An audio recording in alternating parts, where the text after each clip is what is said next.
WTF Nation Radio is in the house.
Broadcasting live from the basement of the Pentagon. This is WTF Nation Radio. Freedom is the right of all sentient beings. This is a public service announcement from C.T. Fletcher. I will not contribute to the pussification of a nation. Get your punk ass out there and work for it, motherfucker. I looked my woman in the eye sockets. I told her straight out. I just said it, man. I said it. I said, bitch, I'm the man of the house. You said bitch, though. You called your wife a bitch. Yeah. Let's roll.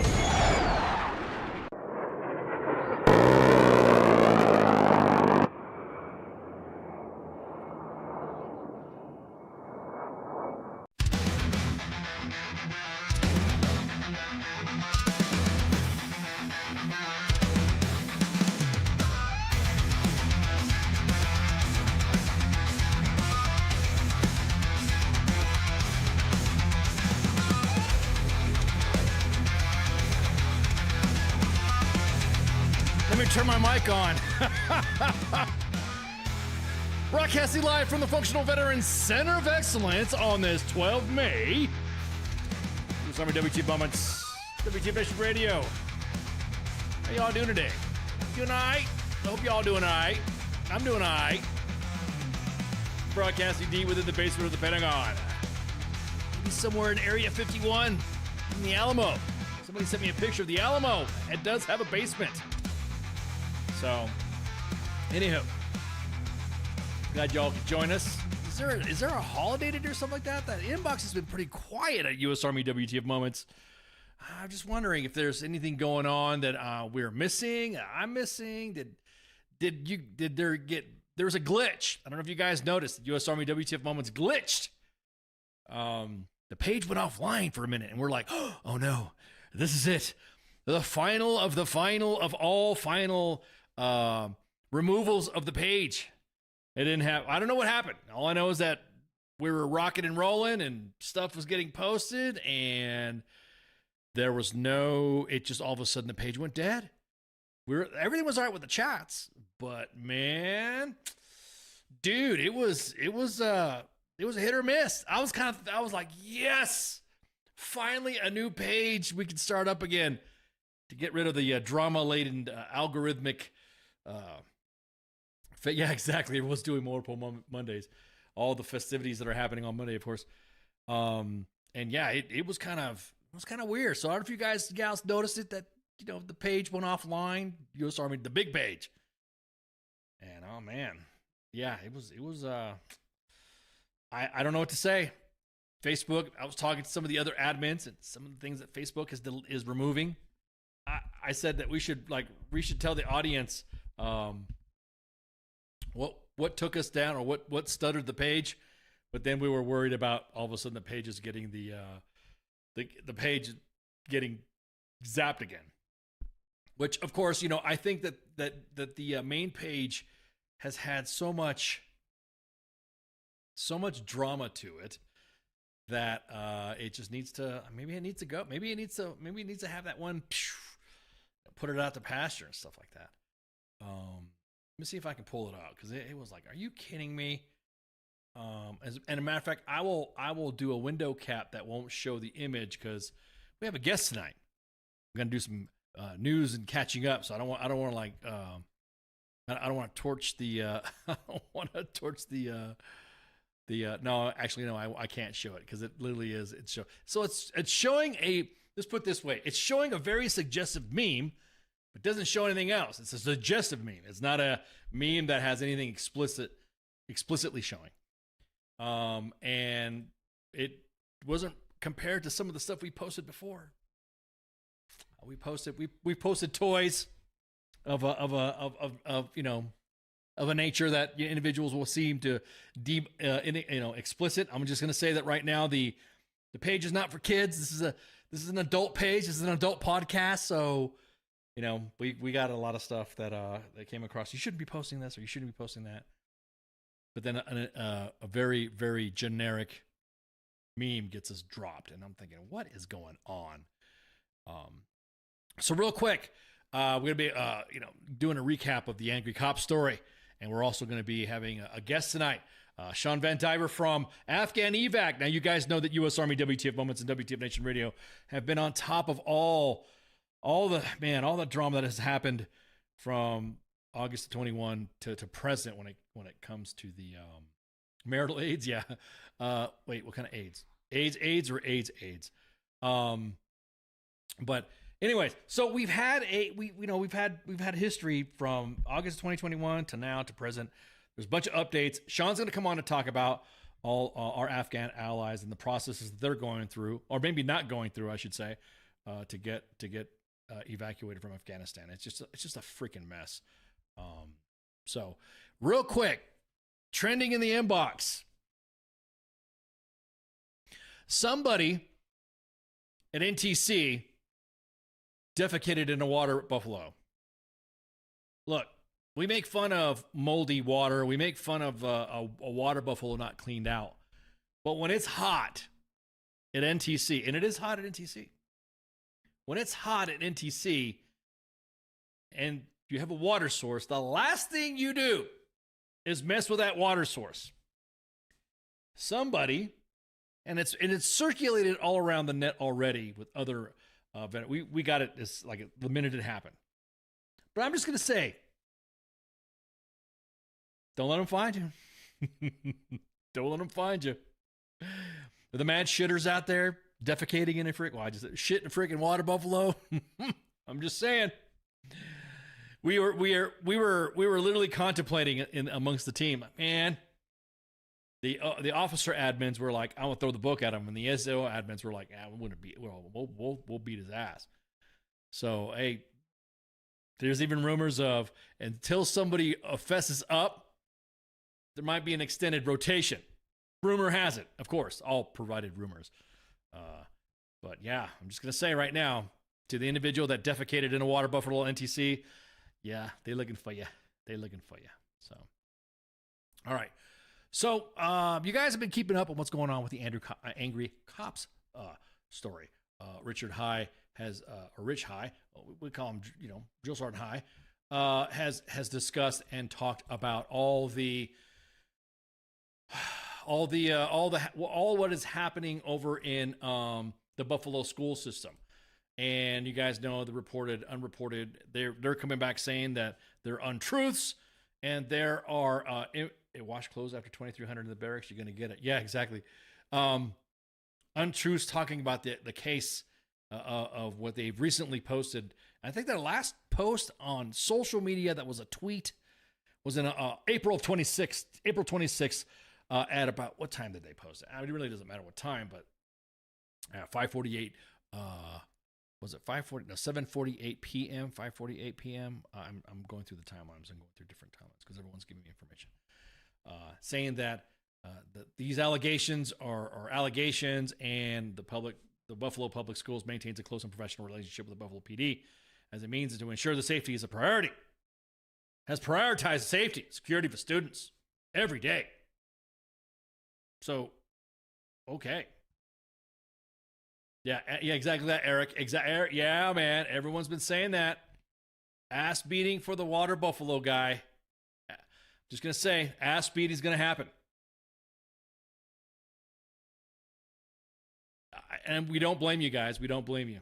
Anybody, if it's hot and I'm training and I'm doing stuff, the last thing I need to do is refill my canteen from the water buffalo, and it gets me sick. You can get sick. I get it. If you're salty, disgruntled, do something else. I don't know, take a guy down or something like that. But shitting in a freaking water bowl, and there are pictures circulating. Different accounts have been sending, different anonymous accounts have been sending us pictures of it, which is already being shared. So yeah, yeah. You think you got the scoop, okay? At any rate, so angry cops. Richard High made a post about who is this guy? John J. Flynn, former Erie County District Attorney John J. Flynn takes exception to the implication. Just finished reading that book, Atlantic Resolve, The War for Estonia. Great read, and would be good for soldiers. Yeah, that's what I'm talking about. All right, there we go. There's our first. Our first book review. There we go. Well, I appreciate it, Mike, for providing that review. It was posted in exactly. Stop. We're trying to do the show here. And this is what he posted right here. Former Erie County District Attorney John J. Flynn takes exception to the implication that his office was involved in any cover-ups involving crimes against children or knew any. Now, during the time that this happened, this was he works at another he works at a law firm. Yeah, he works at the full service law firm Lips and Mathias, and that's just he was the DA during the time this happened. So this is the going back and forth. I trust High angry cops. We trust them way more. Obviously, because he was the investigating individual who. I'm just, again, this whole fucking thing that's coming out. I can't believe they're going after the messenger. Why would you go after the messenger? Dude. According to a post from Angry Cops, Rich High, John Flynn's an attention-seeking whore who only emerges from his dung heap to feverishly masturbate in front of local news. Quote, a cover-up by the Buffalo School District under my watch, quote, Flynn said. Quote, I categorically deny, which is not true. 5/16/2023 was under your watch. And this is from a social media post from High. So appreciate it, man. Let's that article that's right there is behind a paywall. So I'm gonna go ahead and there's a video that accompany it. I'm gonna go ahead and I'm gonna open up the video so you guys can see. And this is a video of Shane Cronin arraigned on attempted kidnapping and other charges. Let me throw up the window cap, y'all. That way you guys can see what we're talking about. Let me prepare the video. Hopefully there's no ads on here. Or the last time you guys were all upset because we had ads. Not my fault, sorry. Trim the camera here. What's up, Sports Bar? What's up? All right, let's do this.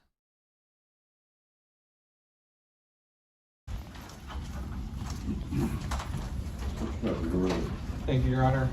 Next matter before the court is the people of the state of New York versus Shane Cronin under Erie County Legacy Number 00309-2025 and indictment number 71597-25/001. Your Honor, Stephen Pappy and Danielle Debate for the people. I note that the defendant is present in custody alongside his counsel, Mr. Dan Dubois. Your Honor, we are here today for the purposes of arraignment. The defendant was arrested on February 11th, 2025, following an incident at the Buffalo Public School number 59. The defendant has been remanded to the custody of the Erie County Sheriff's Office since his arrest. Following an approximate 3-month investigation of the District Attorney's Office, this matter was presented to an Erie County grand jury. An indictment was returned on 5 counts. Count 1, attempted kidnapping in the second degree in violation of Penal Law 135.20 as modified by Penal Law 110. Count 2, burglary in the third degree in violation of Penal Law 140.20.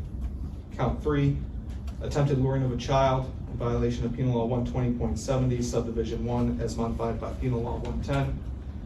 Count 4, attempted assault second in violation of Penal Law 120.05, subdivision 10A as modified by Penal Law 110.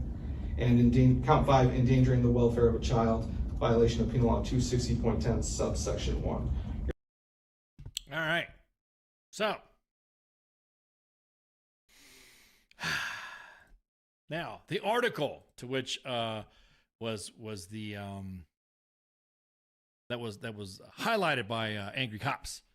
It's basically the article states that more than a year removed from his role as an Erie County District Attorney, John J. Flynn still followed the recent accusations against the Buffalo Public Schools and law enforcement by Buffalo PD Richard High. Flynn is skeptical of High's claims. Whatever, dude. No, that's not the SF guy. You're talking about the SF guy that the Army says that wasn't escaping Leavenworth, even though he was escaping Leavenworth with somebody else? Anyways, we'll get to that in a minute. Well, we'll get to that once we get a follow-up from some other sources.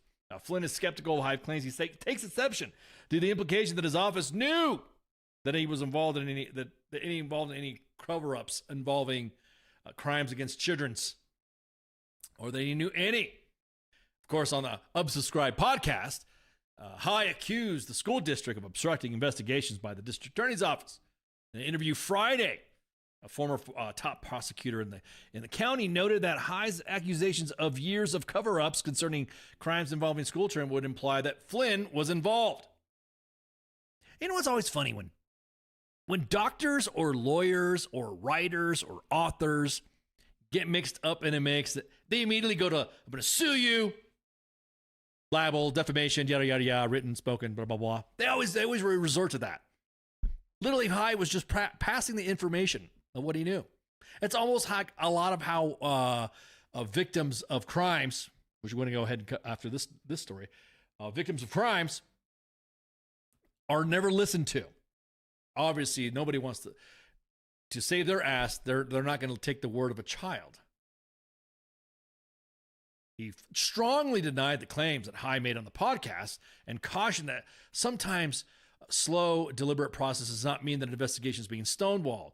He said that the Buffalo School District has always been cooperative with law enforcement. Yeah. Quote, the first narrative that this has been going on for years, and that for years and years it's been a cover-up by the Buffalo. Why did I say Buffalo? Buffalo School District is tangentially in law enforcement as well. I don't speak English. English is my second language. As well would follow under my watch. Quote, Flynn said, that I categorically deny. That narrative is not true. Everyone's coming up about this. Narrative's not true. Narrative's not true. The former district attorney who now works for the Buffalo law firm, I don't say Lippis. It's spelled L-I-P-P-E-S. So it's Lip Mathias. Explain that schools in their nature by design protect the information of their students, the overwhelming majority of whom are minors. That can add extra steps and significantly slow evidence collection, he said, which might seem laborious for police detectives to eagerly move an investigation forward. I could have sworn they were posting receipts. Unsubscribe was. So I'm just saying.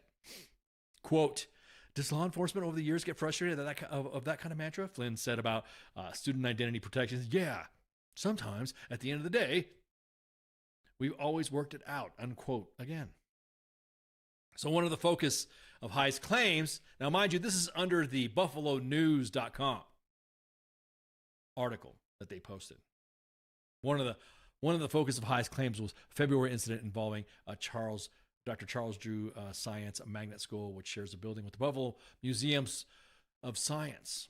Illinois native, that guy that you saw in that video being arraigned was originally Shane K. Cronin was originally charged with felony burglary, misdemeanor assault charges after he entered the elementary school from a museum through an adjoining door, approached a young student. When the school administrator intervened, punched and shoved the assistant principal to the ground, according to Erie County DA's office.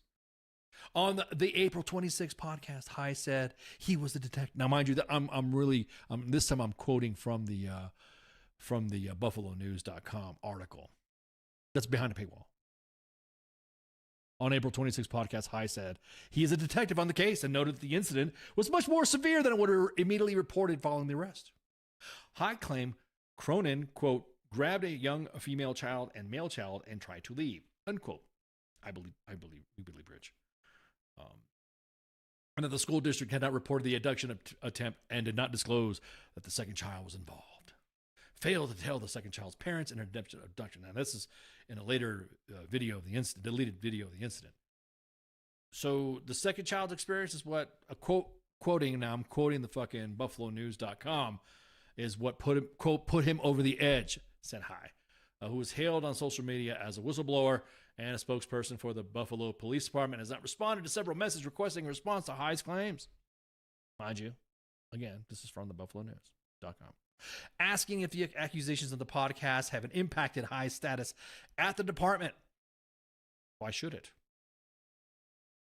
A grand jury indicted Cronin last week on more serious charges, including second-degree attempted kidnapping and attempting luring of a child to commit a felony, which support High's claims of an attempted abduction, right? Don't it do that?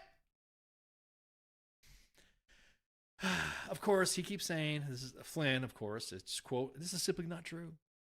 This is simply not true.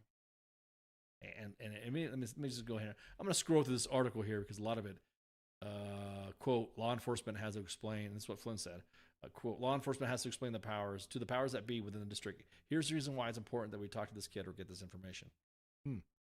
Funny, it didn't happen when it happened, I guess. Unquote. Flynn said that he had less first-hand experience of how the video is collected on a specific school incident that usually handled by the assistant district attorneys. Flynn could not speak to the video in the School 5-9 case, but he did not believe that there was a prior situations where school officials deleted. Man. So there you go. That's just one portion of. That's just sort of kind of the update of what he said. It's not true. It's not true. It's not true. It's not true. Is what he's trying to say. Rich is bullshitting about. I don't know, man. I believe Rich. We believe rich. We support angry cops. Angry cops. Angry cops. Sorry, I'm half Mexican, man. I think about crops and lawn landscape all the time. And construction sites. Anyways, do it in the Bill Clinton voice. Yeah. At any rate, so going back and forth, getting these updates, and there was a weird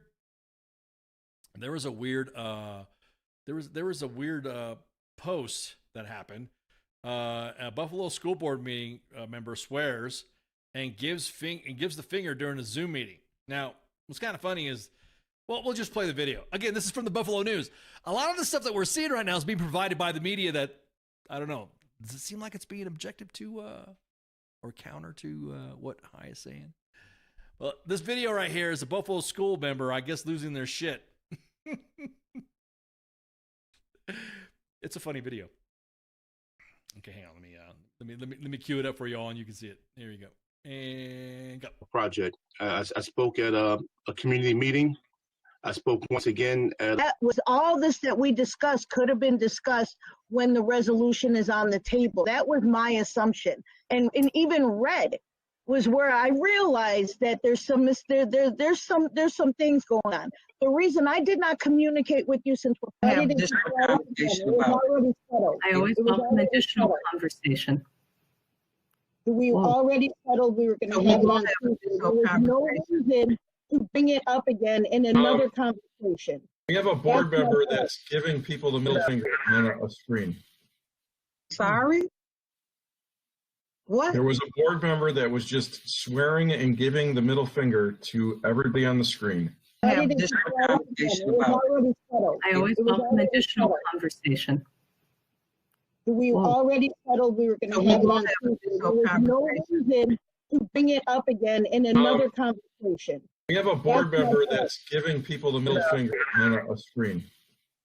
Sorry?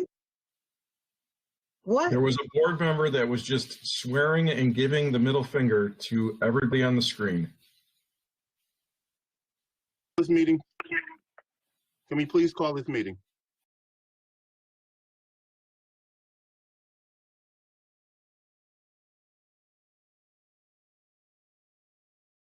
Man, I've been in meetings like that before. Hasn't anybody been in meetings like that before? A little too much wine. Hey, what's up, Branko? Man, what you doing? Hey, real quick, Branko. Why you going off on the fucking on the sports bar last night?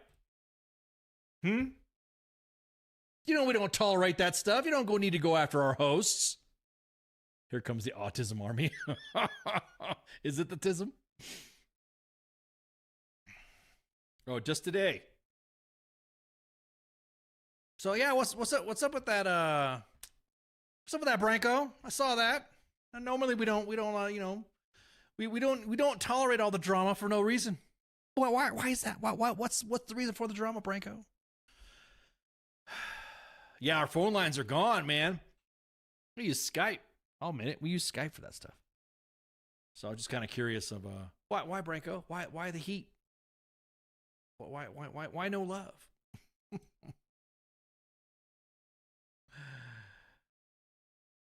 Your host should have kept his word. What are you talking about, Branko? Kept his word for what? Were you just busting balls and left out any context? See, that's the thing. Our host should have what? Man, kept a word of what? I'll observe the comment. I'll observe the comments while we're still talking about what are you even talking about? So there was the fat electrician posted, "Hey, Buffalo schools, you should have a representative that would likely come on the Unsubscribed podcast and share your side of the story. I'd love to have him on." Angry Cops says, "I choose Paulette Woods." The individual that was flipping off the camera and going off.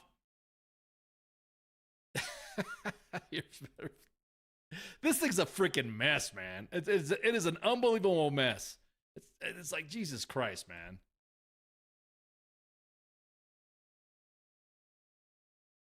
What are you even? Your host brought up a sponsorship, offered to pay, and then removed his deal. What are you talking about? I am unaware of that. That right there would have been, would have been something that would have been discussed with me, but you don't definitely put it on the fucking TL. You discuss it behind the scenes and talk to the individual behind the scenes. We don't discuss business on the freaking TL. That's just the way it is. So here's what Angry Cop says. I choose Paulette Woods. This is her at one of the board meetings responding to someone's concerns about the schools, and you can see it. Hey, Ann, what's up? Massey is out. Is out for the minute. He does a lot of traveling. His work keeps him busy. So, anyways, yeah, dude. If there's any business that we are working with U.S. Army, WT Moments, or WT Nation Radio, you don't put it all over the fucking TL, because then I get involved. And it doesn't help. So take it up with him, take it up behind the scenes, but don't put it on the TL. Anywho, so that was the last update from Angry Cops.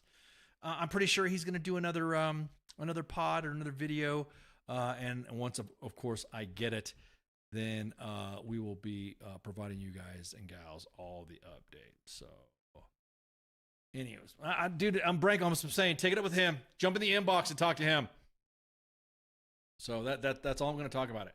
So real quick, I'm just giving you since we're talking about protecting our kids, the FBI just put out this weird freaking this weird group called 764. Hey, what's up, Keith? Targeting children. Now, and this is a thing that's kind of, if you guys are not on Twitter or X, you don't see all the drama that's happening behind it. You might see Facebook is really bad at this stuff anyways when it comes to algorithms or deleting people and removing their removing links and stuff like that. But on X, there is a whole shitstorm of fucking drama happening about this group called 764, named after the a Texas zip code where reportedly where it originated from, and has been linked to acts of extortion and abuse targeting minors, according to the feds. And FBI is also warning that members are using popular gaming platforms, social media apps, and self-harm forums to find vulnerable children between the ages of 9 and 17. Now, what's tripped me out is that this is not really being discussed other than other platforms and other forums, and those that come out of the woodwork to defend them or fight them. So more than 250 investigations and 764 related cases in every field office across the country, making it the number one digital threat to kids. Detective working on these cases, and this is an article, I'm reading some blurbs from Newsweek, have told authorities to treat 764 more as an ideology than a specific group. The predators often befriend victims before coercing them into hurting themselves and into producing explicit material that's being used for blackmail. Now, the group targets young people through platforms such as Minecraft, Roblox, Instagram, and X, Twitter. The FBI describes the group as a nihilistic, violent, extremist or network, NVE. That sounds like a full operation. Yeah, dude. Hey, what's up, Insomniac? In some cases, predators escalate threats by swatting or making false emergency calls to send armed police to victims' homes. They build bombs, and this is according to to Detective Tom Van Tassel, who's investigated a 764 case out of Vernon, Connecticut. Quote, they'll build bonds with these people and encourage them to take these sexually explicit videos and share them, and then they use that to extort them. It's almost like revenge porn, but on minors, though. That's disgusting. The trend evolved from the social media group Discord, in which adults would attempt to push extremist and gore-related content to children online. Though the creator of the original group, Bradley Cadenhead, was arrested in 2023 and sentenced to 80 years for possession of child porn, 764 has spread across the internet, which some cases being reported outside the U.S. In April, the FBI said that a 21-year-old Leonidas Varagianis had been arrested for playing an organizational role in the 764 community. Yeah, exactly that, U.S. Army memes. Disgusting, man. It's very disgusting. So, the Department of Justice in a statement said, I quote, 764 is a network of nihilistic violent extremists who engage in criminal conduct in the United States and abroad, seeking to destroy civilized society through the corruption and exploitation of vulnerable populations, which often include minors. The 764 network accelerationist goals include social unrest and the downfall of the current world order, including the United States government, unquote. So currently right now, the FBI is using its aggressive pursuit of 764 members in the U.S. and abroad. Arrests include Prayson Nepal, a North Carolina resident known as Trippy. As the group remains active. What's up, Josh? What you doing, man? As the group remains active, authorities have instructed parents to monitor their children's online activities closely and foster open communication. And that's another thing, too, is what I really don't... We're the parents in all this. I get some children who are single, who have single parents or something like that. I kind of get that, or they're not available, or they're not online, or they're not able to watch their children online. But a lot of stuff is coming from, I guess you would say, quote unquote, normal homes or nuclear families, mom and dad, parents in the house. Why aren't they monitoring their social media?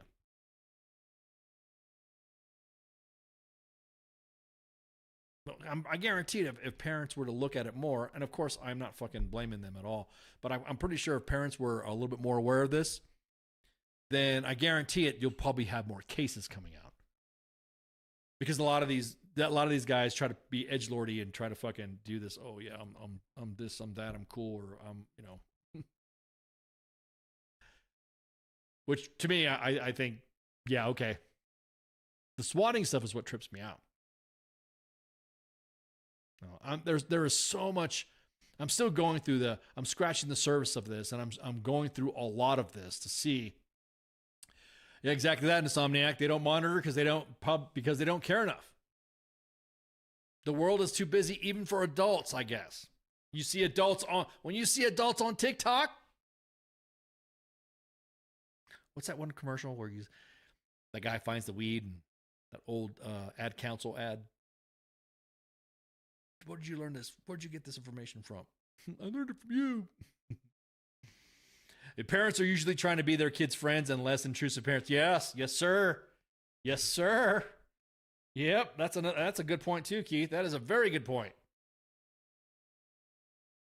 Me and my child are twins. No, you're supposed to be the parent. You're not supposed to be their twin. You're supposed to be their friend. You're supposed to be their mentor. Hey, coming from a different style of, I don't know.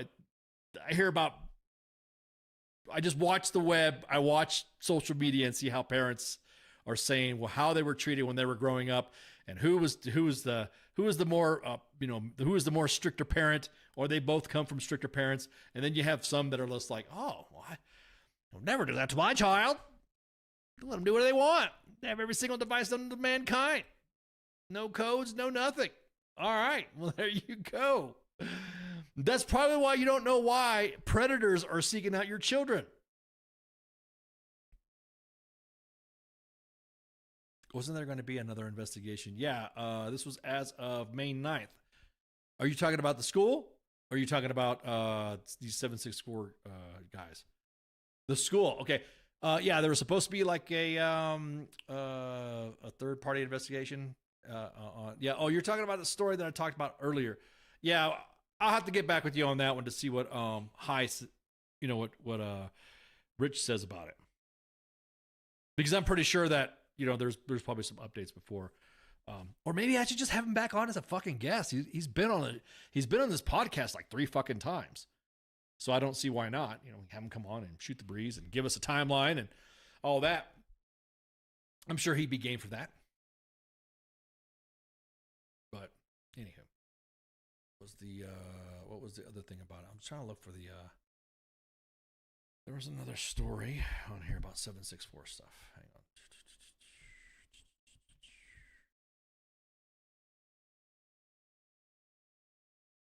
What's the other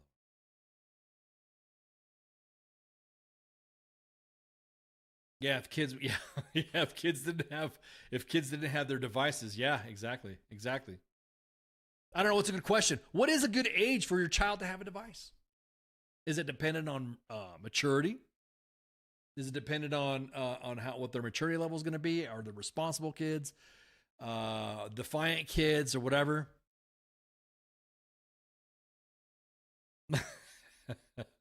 My parents used an industrial grade cargo strap used on the space shuttle on your sister, you and your sister. Okay. I'm just going to say, if 18, Insomniacs is 18. Okay. 18 is the age where you think that is you don't think kids should have, I think Real ID should be applied to your social media account. Oh, that's okay. All right. Yeah. Oh, yeah. Now that we're adapted to AI, immediately. Yeah, exactly. Yeah, exactly. Now I don't. What do you mean? You never got your own Switch before? You ever got your Switch? Ever 2x4 socket, la manguera, fucking dimension lumber. So again. 18 years old is what you think. Now that Holly brings up a good point about AI. AI is how do I say this? AI is producing creative content by idiots. Like, I'm not creative. Okay. I'm not. I use AI for memes and jokes and stuff like that. But it's crazy to see our own government use AI and stuff when there's individuals in the government that says, we should use AI, but yet posting with AI. It's just so cringe to me when you see somebody missing a finger or extra fingers. Or, I saw one of a girl and she had boobs, right? But then she had like an extra half boob next to her. I'm like, what the hell is this? Dude, one of my friends tagged her 11-year-old on Facebook. I looked on his account and he has 5 friends. One was a juicy girl from Thailand. Yeah, dude. Yeah. That's just like, what?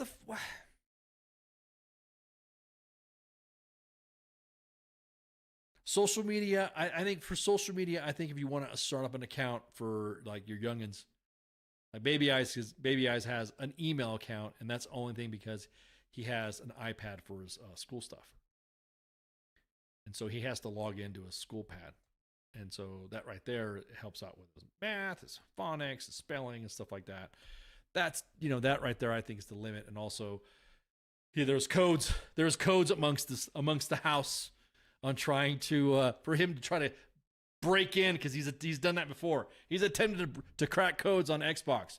For you guys that, friends, Xbox, he jumps on and uses my account on Xbox so he can kick that ass on World of Tanks. Very, very screaming. He doesn't wear the headphones. He doesn't have the mic on. But people are going off on him. You can hear him because he's kicking their ass on World of Tanks. And it's not me playing. So if you guys are like, hey, I saw you on Xbox, and that wasn't me. Yeah, exactly that, Heath. Dad, can I have a boyfriend? Yes, the Lord Jesus is your boyfriend. Blessed. Oh, man. Yeah. So what is a good age for a teenager or a child to have any type of device or social media account? Yeah, we are moving in more advanced area, either adapt or be left behind. That's a good point as well, Holly. Very good point. Very good point. And you can have individuals that are pretty. I'm gonna tell you. I mean, I will say, the youngest, he's his phonics, his speech, and stuff like that has helped out because of the advanced technology and understanding and infant. You know what you want, an infant? Get that ball rolling. I don't know, man. I'd say maybe if you want to get to like shapes and discussions and knowing how to speak, phonetics, phonics, English, Spanish, German, French, Japanese, or Chinese would be the languages to use. Those are the languages that are primarily used in business anyways. Didn't Texas change it so kids can't have social media now? Dude, Texas needs to make up their mind on what is. Texas needs to make up their mind on what is what are some of the hills they like to die on. They really do. Some of the laws that they've passed, I think they're trying. They've always fought against cannabis. Wait, this is a Monday edition. Can we talk about that? This is not Sergeant's time, so it's not a DD-24. This is a DD-214 show. For behavioral health, psychedelics. Texas has always been like that. They really. Matter of fact, let me Googleize it. Texas can't. Texas law on social media, because I know they're really sick. Let's see what the Google machine. And this is according to the Texas Standard. The Texas social media law remains blocked after the U.S. Supreme Court sends it back to the lower court, I guess. There you go. The legal battle centers on Texas law, preventing large social media companies from censoring users. Is that what you're talking about? No, there's another one here. Age requirements. Let's see if that's that one. I don't recall. Age. Usage. Let's see. Let's say. Texas. Oh, okay. This was as of 11 days ago. You are correct, Insomniac. Texas House passes bill banning Texans under 18 from having social media accounts. Okay. There we go. Oh, did you see that, Skip? Oh, dude, man. U.S. Army WTF moments. If the page goes down, guys, you know what happened. So Meme did it, even though we post sex toys a lot. So the bill's author, State Representative Jared Patterson, called the social media the most dangerous legal thing minors can access. Access. Texas politicians only do. I'll tell you what, we go back and forth about don't California my Texas, but I remember growing up in California, a ton of Texans were moving to California. We called them Okies.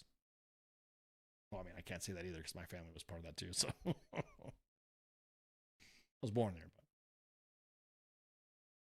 So it passed Wednesday. No, wait, I'm sorry. What was the last thing? Was that? Yeah, May. So it was May. The article as of May 1st, and it was passed Wednesday that would restrict the access of social media to minors under 18. Well, there you go. Way to go, Insomniac. Appreciate it. The legislation was born out of concerns of the mental health and safety of young users. Yes. Hell yeah. I mean, going back to what I was saying about parents not monitoring social media accounts of their children or their bully-ass children. Always end up catching in the events where a child takes their own life because they were bullied so bad. And everyone's like, oh, it wasn't so bad. And then we find out, oh, no, my child. Find out how bad they were. And children are very susceptible to stuff like that, as opposed to, and probably exposed more to nudity than anything else. But social media, yeah. So, anyways, let me see what's going on here. Let me tap out of here to make sure everybody's ready. I want to make sure Sean's ready to come on to shoot the breeze. There we go. So, let's see. Is Sean showing up yet? Let's see. Hey, Sean, you can come in if you want. Doors open. But anyways, I'm going to take a break right quick. Everyone relax. Oh, man, he's popping in there quick, man. He's fast. It's got to call him, and he's right there. Yeah, hang on. I'm going to go on break. We're going to talk to Shawn VanDiver from the Afghan evac. You guys know this is something close to my heart, and so I'm so glad that he's able to come on and shoot the breeze with us. So let me get everything set up, and with that, shots, stand by. WTF Nation Radio. WTF Nation Radio. Take it from me, Ice. You can't just float around space not caring about stuff forever. The voice of U.S. Army. WTF Moments. This is WTF Nation Radio. Shit in the bag, Pogue.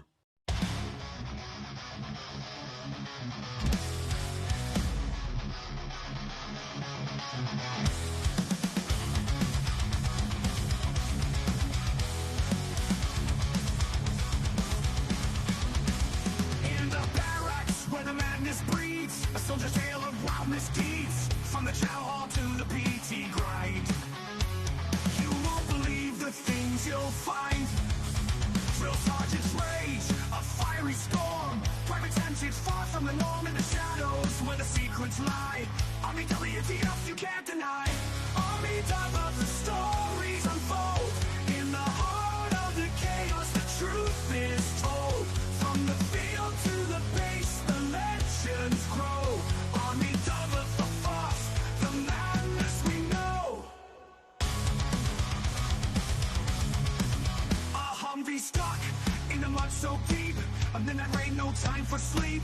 It moves straight like gold in hand. The strangest sights in this foreign land. Drill sergeants rage, a fiery storm. Private antics far from the norm in the shadows where the secrets lie. Army WTF, you can't deny. Army of the stories unfold. In the heart of the chaos, the truth is told. From the field to the base, the legends grow. Army of the force, the madness we know.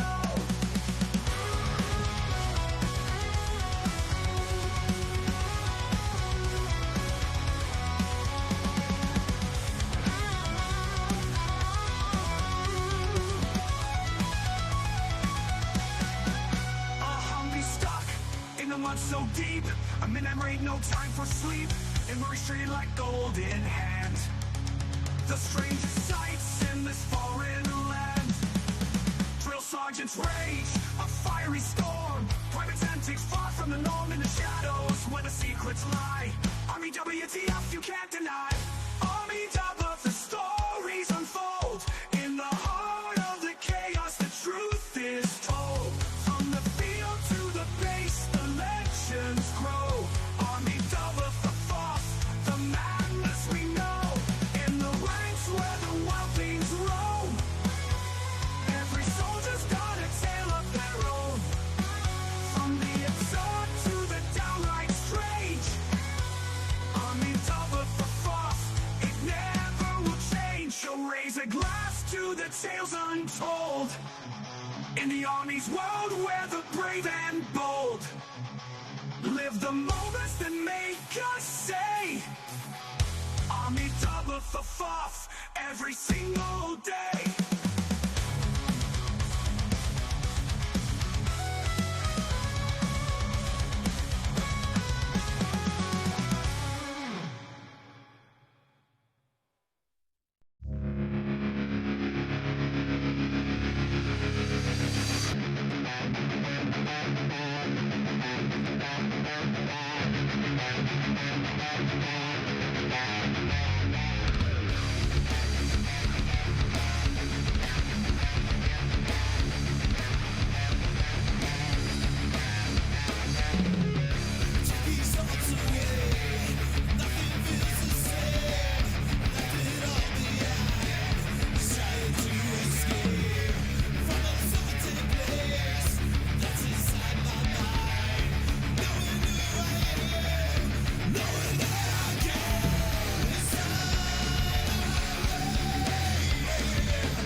I am here determined to stop this future atrocity. This station is now the ultimate power in the universe. I suggest we use it. The voice of U.S. Army, WTF Moments. This is WTF Nation Radio. I find your lack of faith disturbing. Everything stated on WTF Nation Radio is to be considered the opinion of the person that stated it, and not an official representation of WTF Nation Radio or U.S. Army WTF Moments. Price does not include tax, title, or license. Some assembly required. Each item sold separately. Batteries not included. Objects in mirror are closer than they appear. If conditions persist, contact a physician. Individual results may vary. Keep out of the reach of children. Avoid prolonged exposure to direct sunlight. Keep in a cool, dark place. And please enjoy the show. Shots. And we're back. Bringing you to the second half of the Monday edition with my guest, Shawn VanDiver. How you doing, man? I'm just so fucking grand. How are you? There we go. Boy, you really took that card out.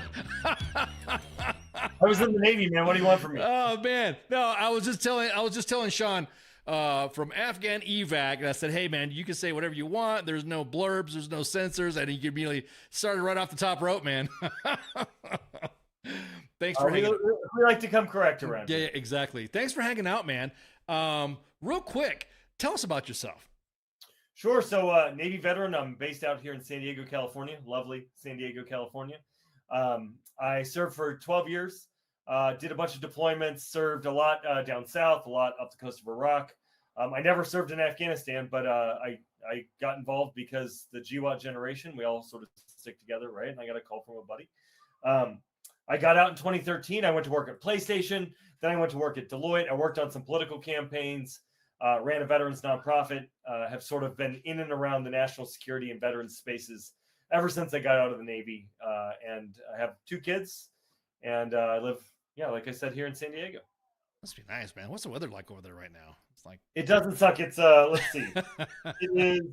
I got to clear out all these notifications from my Afghan friends. 65 degrees and sunny right now. Oh man. Oh gosh, must be nice.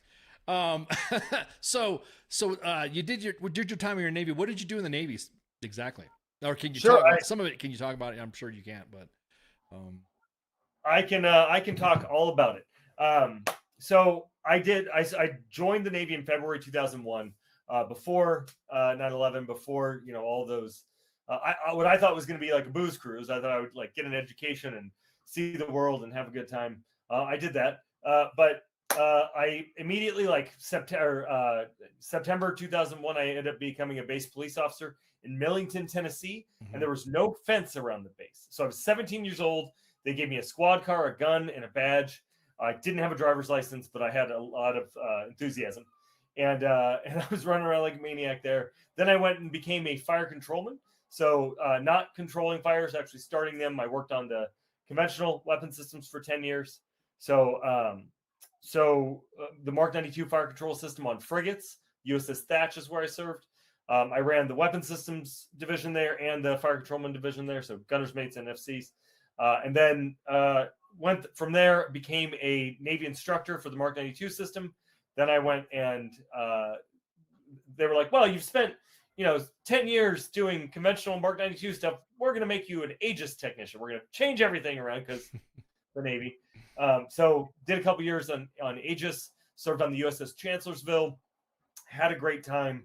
I went to mast 4 times. I got 4 NJPs. So, but I promoted every time I was up. So I had quite the career. Wasn't ever really good at authority, which I think serves me well now. Wow. Okay. Well, salute then on that one, man. That's hey, there's not too many people that talk about their NJPs until we find out later, and we're like, hey, man, did you have a J? How come you didn't tell us? 4. Yeah. 4. So, what brings you to the situation where you decided to come up with Afghan evac? Tell us about Afghan evac. Sure. So I was sitting here at my computer and I got a text message, like so many others did, right? It was August 15th. Got a text message that said, hey, brother, I had to go to the top of this mountain. We don't have cell service. We're surrounded by the Taliban. We're running out of ammunition. I think I'm going to die. We grant my last wish and help get my family back to San Diego. Now, I didn't serve in Afghanistan, so who did that come from, right? It came from my buddy Lucky. And Lucky and I met in 2017 during the first Trump administration when they went to do a visa ban, like they're also trying to do now. And I called a press conference as the leader of a group called the Truman National Security Project. I said, hey, presidents get to do whatever they want with their policy. Like, absolutely. It's so important, Mr. President, that you know that the action of this executive order is going to cause our wartime allies an inability to come here. And I brought in a couple of allies to share their stories, and it was carried all over the world. One of the guys that I brought in was that guy, Lucky. Lucky and I became good friends. And like I said, that was January 2017.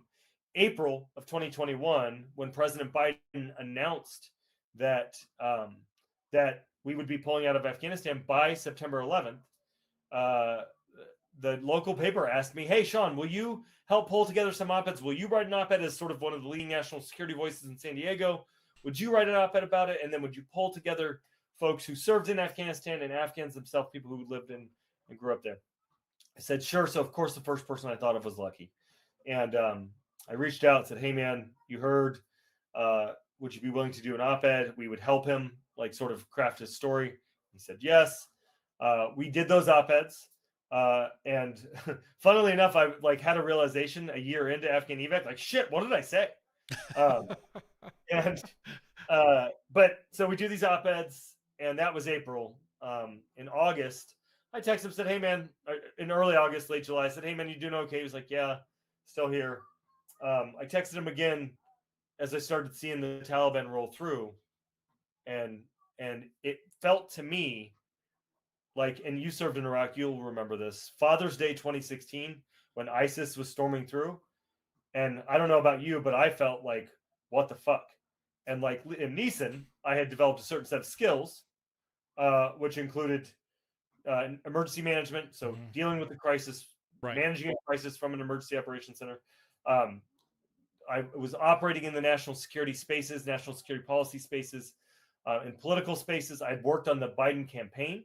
So I knew all the national security people, and I was furious. And so I knew that the administration wouldn't be taking calls from people they didn't know. I knew that they weren't going to take calls from people that are up on the news saying Joe Biden needs to resign, Tony Blinken needs to resign, and all that. And I knew that I had these lasting relationships, both in Lucky, who was impacted by this, and in people in the White House and the Pentagon. One of my good friends was the DASD for Afghanistan and Pakistan, the Deputy Assistant Secretary of Defense. And I was so mad at all of them, but I also knew the whole world was mad at them, that their phones are ringing off the hook, and that we needed to make sure that all of these people, all of our friends that were standing up to try to help, were doing only things that wouldn't get people killed, right? So we had to talk. So Lucky stole a jingle truck, talked his way through 10 Taliban checkpoints, got to Eagle Base, got on a black helicopter and got over to HKIA. But before he did all that, in the meantime, between being stuck 8 hours outside of Kabul and getting to the airport, I sort of sprang into action. I was in 20 different chats. And I was like, man, everybody needs to talk. So we started Afghan evac. We started these Monday or these morning and evening sync calls where everybody was invited. If you were working on this, you were invited. We did. Everybody got 45 seconds to talk, which, that's not a long time, especially when you're like harried. But people got it. Yeah. So it was 15 seconds on what happened over the last 12 hours, 15 seconds on what was going to happen in the next 12 hours, and 15 seconds on barriers and roadblocks and what you needed to succeed. And that worked really well. We started that August 18th or maybe the 17th.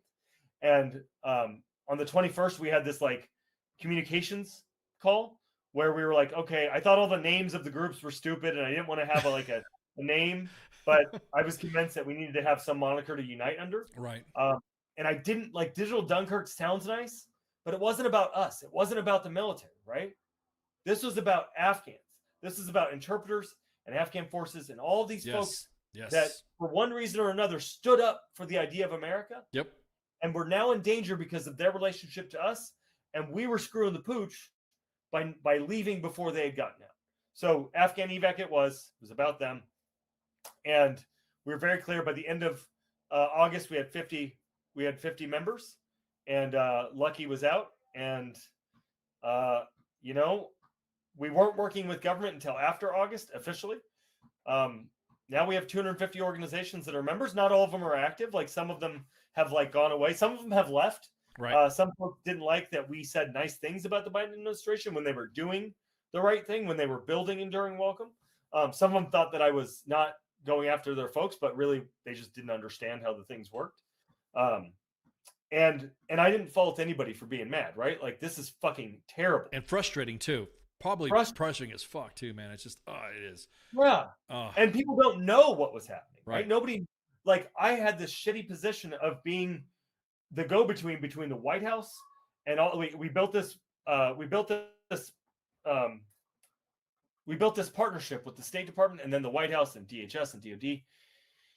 And I got to tell you, man, it was the most American thing I've ever done, but it was the hardest thing because it pitted me between my fellow veterans and I. Mm-hmm. And, I did it because it was the right thing to do and because the administration was doing what they needed to do.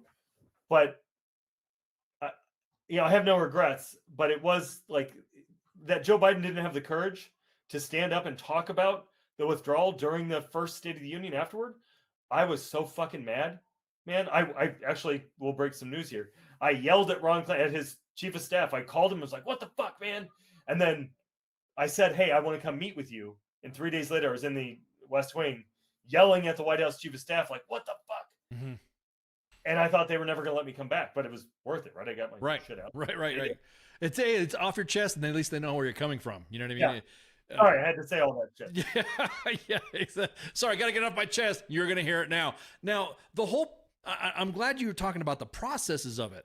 What were some of the processes that you were running into roadblocks? I mean, what roadblocks were you hitting basically in these processes? Sure. Well, look, the truth is, and this isn't a political statement, the first time the Trump administration was in office, they did what they're doing now, right? They deconstructed the resettlement system because Stephen Miller doesn't like refugees. So that sounds good if you're like, we got to get rid of these immigrants, right? Right. But the reality is that without those resettlement systems, you can't resettle Christians fleeing persecution. You can't resettle white South Afrikaners who were somehow oppressed, I guess. You can't resettle our wartime allies. So those systems had all been decimated. President Biden in February of 2001 had done an executive order. I can't remember the number now, but essentially it said, we need to rebuild this and we need to find creative ways to do it. They didn't move fast enough. And they did extend the date from May till August for the withdrawal, or May till it was supposed to be September 11th.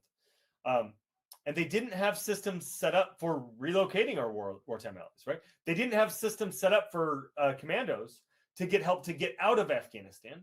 You'll remember that they were like, hey, yo, if you're a refugee, if you're not an Afghan, look, you can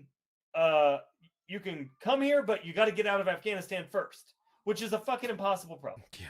Right. So what we did is we went to the State Department, the White House, and we said, look, you have lost the trust of Afghans. We have it.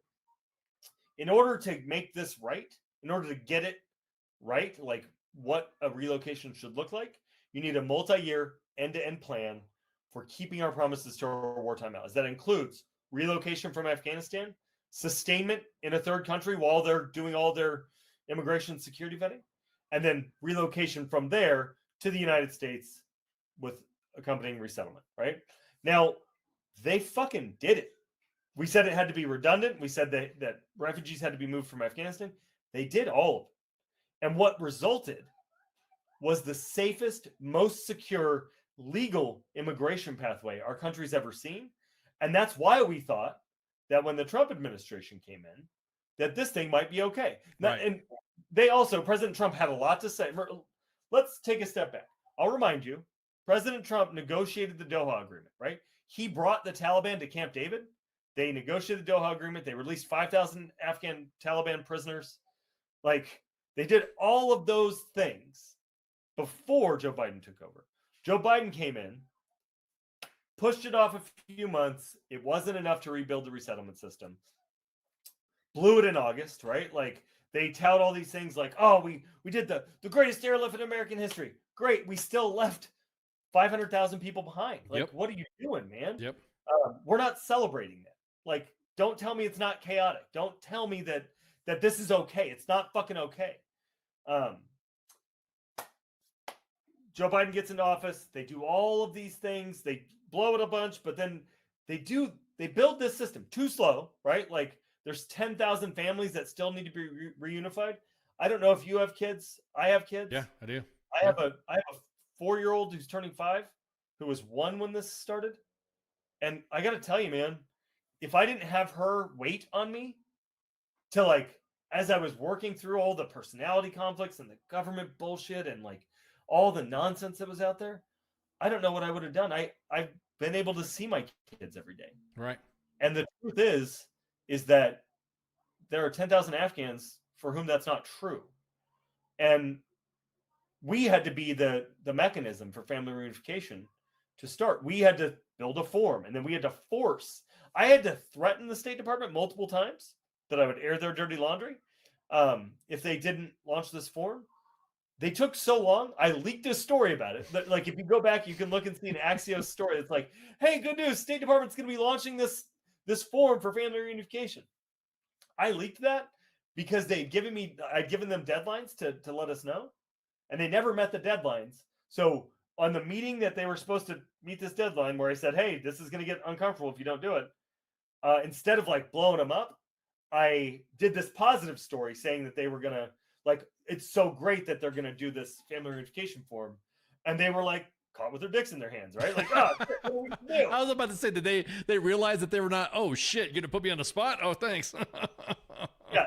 So what was funny though, is that story popped during the call that we were on. It was only an hour call. Mm-hmm. And I tweeted up saying like, hey, we need you to put this story up. The story was going regardless. Right. So I said, hey, I need it to pop in this time frame. And it did. It was great. So they were like, and they still didn't get it launched. I had to go to like the number 3 at the State Department and say, hey, Mr. Ambassador, this thing hasn't happened yet. And here's the reason why. It seems stupid. Can you fix it? And they did. Anyway, lots and lots of dumb. Yeah, I was about to say that. And so we get, there were so many people that wanted to do it. Right. Now was there, I mean, so that, okay, so didn't it though, once everybody realized that you were doing this, did that finally like, okay, now you're the point man. What do you want to do? What are your goals here? Did you have to, like, I don't know, re-explain the wheel to some of these individuals that, hey, look, this is what I'm trying to fucking do. This is what we're trying to knock out. Now let's go. I mean, did anybody from the State Department at least listen to you? Oh yeah. Look, like Secretary Blinken was awesome. We asked him to top of his priority list for his entire time in office, and he did. He met with us several times. I met with his chief of staff all the time. I got to go out and visit the platforms that had been built out for this purpose. Like, we were hand in hand like this, and we I mean, I wasn't nice to them, right? Like, this wasn't like I wasn't covering their asses for anything. Mm-hmm. This was very much a loyal opposition situation, right? But Secretary Blinken wanted to do this. His chief of staff wanted to do it. The undersecretaries, the deputy secretaries, they all wanted to do this. Deputy Secretary Rich Verma was incredible on this. Some of the like, when we would run into bureaucratic roadblocks, because we worked with everybody at the top, in the middle, and the bottom, right? And at the ground level. And when we would start running into roadblocks, I would simply go and have our little interagency meeting and say, hey, here's the challenge at DOD, DHS, State Department, White House, etc. Gotcha. And they would work together and they would clear it out. It worked so well. And here's why. I'm not magic. It's not me, right? It's civic engagement. And I want all of your viewers, all of your listeners to know that. Like, when you get out of the military, your voice matters a lot more than going against a brick wall of some sergeant or some so you guys in the Army say sergeant. You guys can't. Yeah, exactly. Sergeant, or for your case, chief. And the Air Force is, hey, bro. Yeah, the Air Force is like, what up, man? Oh, yeah, what's up, homie? So you're not going up against some officer, some NCO, and their word is gold. No, like, you have an opportunity to make your voice heard, and your members of Congress want to hear it. Your local leaders want to hear it, And what we proved is that civic engagement can accomplish globally important things. 200,000 Afghans are here because of what we did. And that's fucking magic. Now, most of these, most of the individuals that are here, you have it broken down in different classifications, right? Different types of refugees. So, can you give us an explanation of what different types of classifications are in? Sure. So I'll talk a little bit about the different types of wartime allies. There you right? go. There you go. So we've got when people hear wartime allies, they think about like the United States of AL, or they think about like the SIVs, right? They think about interpreters, drivers, cultural advisors, things like that. And those folks are wartime allies. Those folks are their work is codified into law, right? The special immigrant visa, but it's a fucked up program because the onus is totally on them. They have to keep all their paperwork, right? They have to keep all their bullshit certificates that they get from you would get an AKO certificate. They essentially have to keep all those somewhere over 20 years. They have to keep their badges. They have to hope that their supervisor doesn't keel over and die, hope that their company doesn't go underwater, hope that their supervisor, their letter writers aren't selling letters and committing fraud somewhere. And they have to hope that they're not taken advantage of in any way, shape, or form in a way that causes problems for their immigration status down the road, right? So they go and they apply. It takes 3, 5, 10 years sometimes. It's only supposed to take 90 days. Right. But that's SIVs, right? That's in what we call the consular track. So you get a visa, you show up, it's an immigrant visa. It's modeled on a program, though, and here's what's messed up. The reason why it's like so jacked up is that it's modeled on a program that like local embassy staff do. If you serve the United States for 20 years in, say, Manila, you can, in your last year, put together your packet and walk around and introduce all your colleagues to your kids and take pictures with the ambassador. And as a thank you for your service to our country, people who are employed by the United States can come here as a special immigrant. Now, when they passed the Afghan Allies Protection Act and all these different acts that established the SIV program for Iraqis and Afghans, they modeled it after that program. Now, what I think it should look like is not an immigrant visa program. It should be a special program that gives you rapid access to the country, gives you rapid adjustment of status, right, to green card, and then quick movement to American citizenship. You should be able to, when the risk letter hit, like when the risk moment hits, when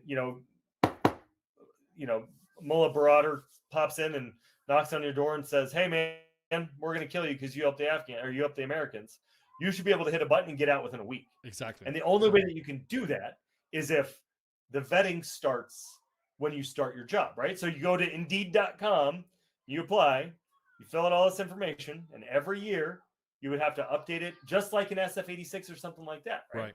And then if we do that, then we have a program that's sustainable. The onus is like, it doesn't invite fraud because the onus is on the government and not Afghans. Now, people may be like, you may have heard we'll talk about vetting in a moment when I talk about both, but the SIV program is rife with fraud in that people will try to apply all the time. But the reason why fraud is not a massive issue is that the chief of mission process handles a lot of that. Through the chief of mission process, you apply, you send in all your paperwork, your letter of recommendation, your HR letter, all your other shit. And some American staffer will look at it and say, okay, here's a letter of recommendation. Let's call the person on this letter. Let's email them and validate that it's real. Okay, here's an HR letter. Let's call the company and validate that that's real. And a myriad other issues. They validate your identity and your work history, right? You have to have been employed for at least a year. A lot of people miss out on contracts because they're miss out on their SIV because it's classified, the contract's classified, and they haven't like unlocked the right levels of keys to get to the right person in the bowels of Langley or the Pentagon.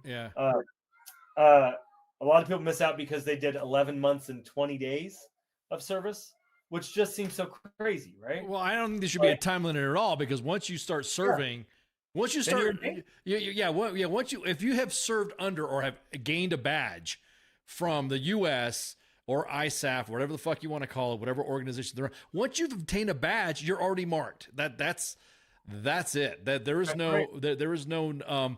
I was going to ask you, and I'm glad you answered that, without getting into details, and I don't want to endanger, Afghans that are currently in the process. Is there any like databases or something they could sign up to? You don't have to go into specifics, but that there is that additional vetting, or that there is that, hey, yeah, I could verify through someone's service that, yeah, I saw this certificate. Unfortunately, no. And I'm really glad you asked about that, because there's another program, right? There's the refugee program, the P1, P2, P3, P4, DS 4317, which is family reunification. That program is for people like female tactical platoon commanders who were serving our forces. It's for pilots, helicopter pilots that served with us, for folks that we trained, fought, and bled alongside. It's for Taliban, the folks that prosecuted the Taliban, and the judges that judged the cases and put them away. It's for parliamentarians, anybody who believed in the idea of America, journalists who believed in the idea of America, and their job or their identity put them at risk. It's also, and you're never going to fucking believe this, there are 3,000 individual family members of active duty U.S. military service members who are trapped in Afghanistan right now. Well, 200 that are in Qatar on our base. They were in transit. And then 2,800 who are stuck in Afghanistan. And these are Deer's card carrying family members. These aren't somebody that's married without. So are they registered in Deer's within the military? They could be in many cases, yes, but that's like moms and dads. Yeah. Parents, I see what you're saying. Yeah. Parents, brothers and sisters, and children. Okay. Right. So there's not just spouses, not just spouses. Then, yeah. Spouses, children, moms, dads. Yeah. And look, we got an exception to policy for this, because if your mom or your dad are stuck in Afghanistan and you're Sergeant Major whomever, Sergeant Major Abdul, your mom's going to get her throat cut if the Taliban figures that out. Yep. Right? We've seen that happen. That's a real example. And we had to put together these fucking quad slides, one for every single Afghan service member that we were tracking, and essentially present it to the interagency to get them to believe us to do this. But they did it in February 2022, and it took until November of 2023 before they even got their shit together. It was really frustrating because I can imagine, because the policy was there, right? And DoD dragged their feet, and it was so frustrating because we had all these service members who were like, the military refused to engage with it. It was on us. It was on my team. My team was the one fielded. I'm still in a group chat with 80 service members who are just begging for their mom, dad, brother, sister to be able to come here. And because they're in the refugee track, they're not allowed to come right now. So refugees, there's no time limit. There's no 1 year of service. And you have to be referred in. You can't apply like you can on SIV. Now, both, if you go to afghanevac.org/vetting, you want to pull that up and share the screen? Yeah. Let me go ahead. Keep talking. I'll pull it up.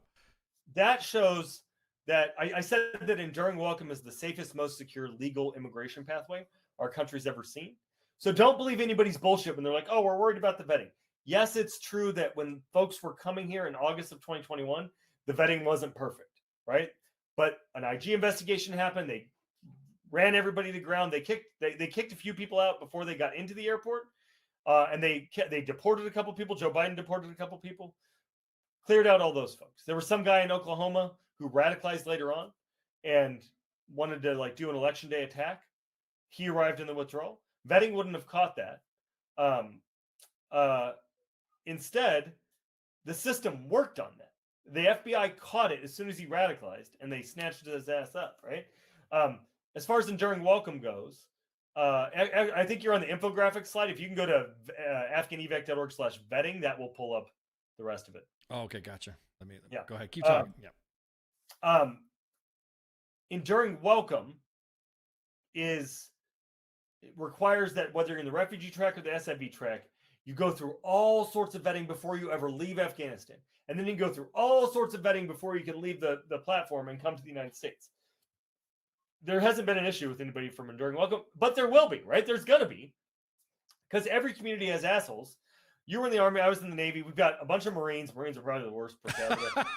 Yeah. Air Force, those guys don't do. We'll leave those guys in. But Army, Marine Corps, Navy, like I would bet you that the per capita misfit rate is much higher than in this immigrant population, right? Yeah, of course, of course.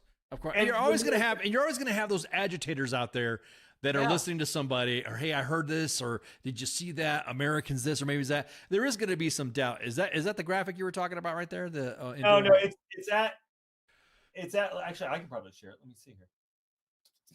It should be afghanevac.org/vetting. Let me see. Vetting. Let me see. Oh yeah, just VETTING. Gotcha. Okay. Gotcha. There you go. Yep, I'm on it. Perfect. I'm on All right, so this graphic, we put it together to show, like, people are full of shit, right? Look at that amount of vetting. That's every step that it goes through. I used to have the names of some of the intelligence agencies on here, and I got a call from one of them. They were like, "Oh, you can't have our name on there." I was like, "Hey, bro, do you think people don't know?" Yeah, exactly. I found this on the internet. Yeah, They're like, "Ah!" It was so funny. Like, okay, I mean, I guess I'll change it, but like, big secret.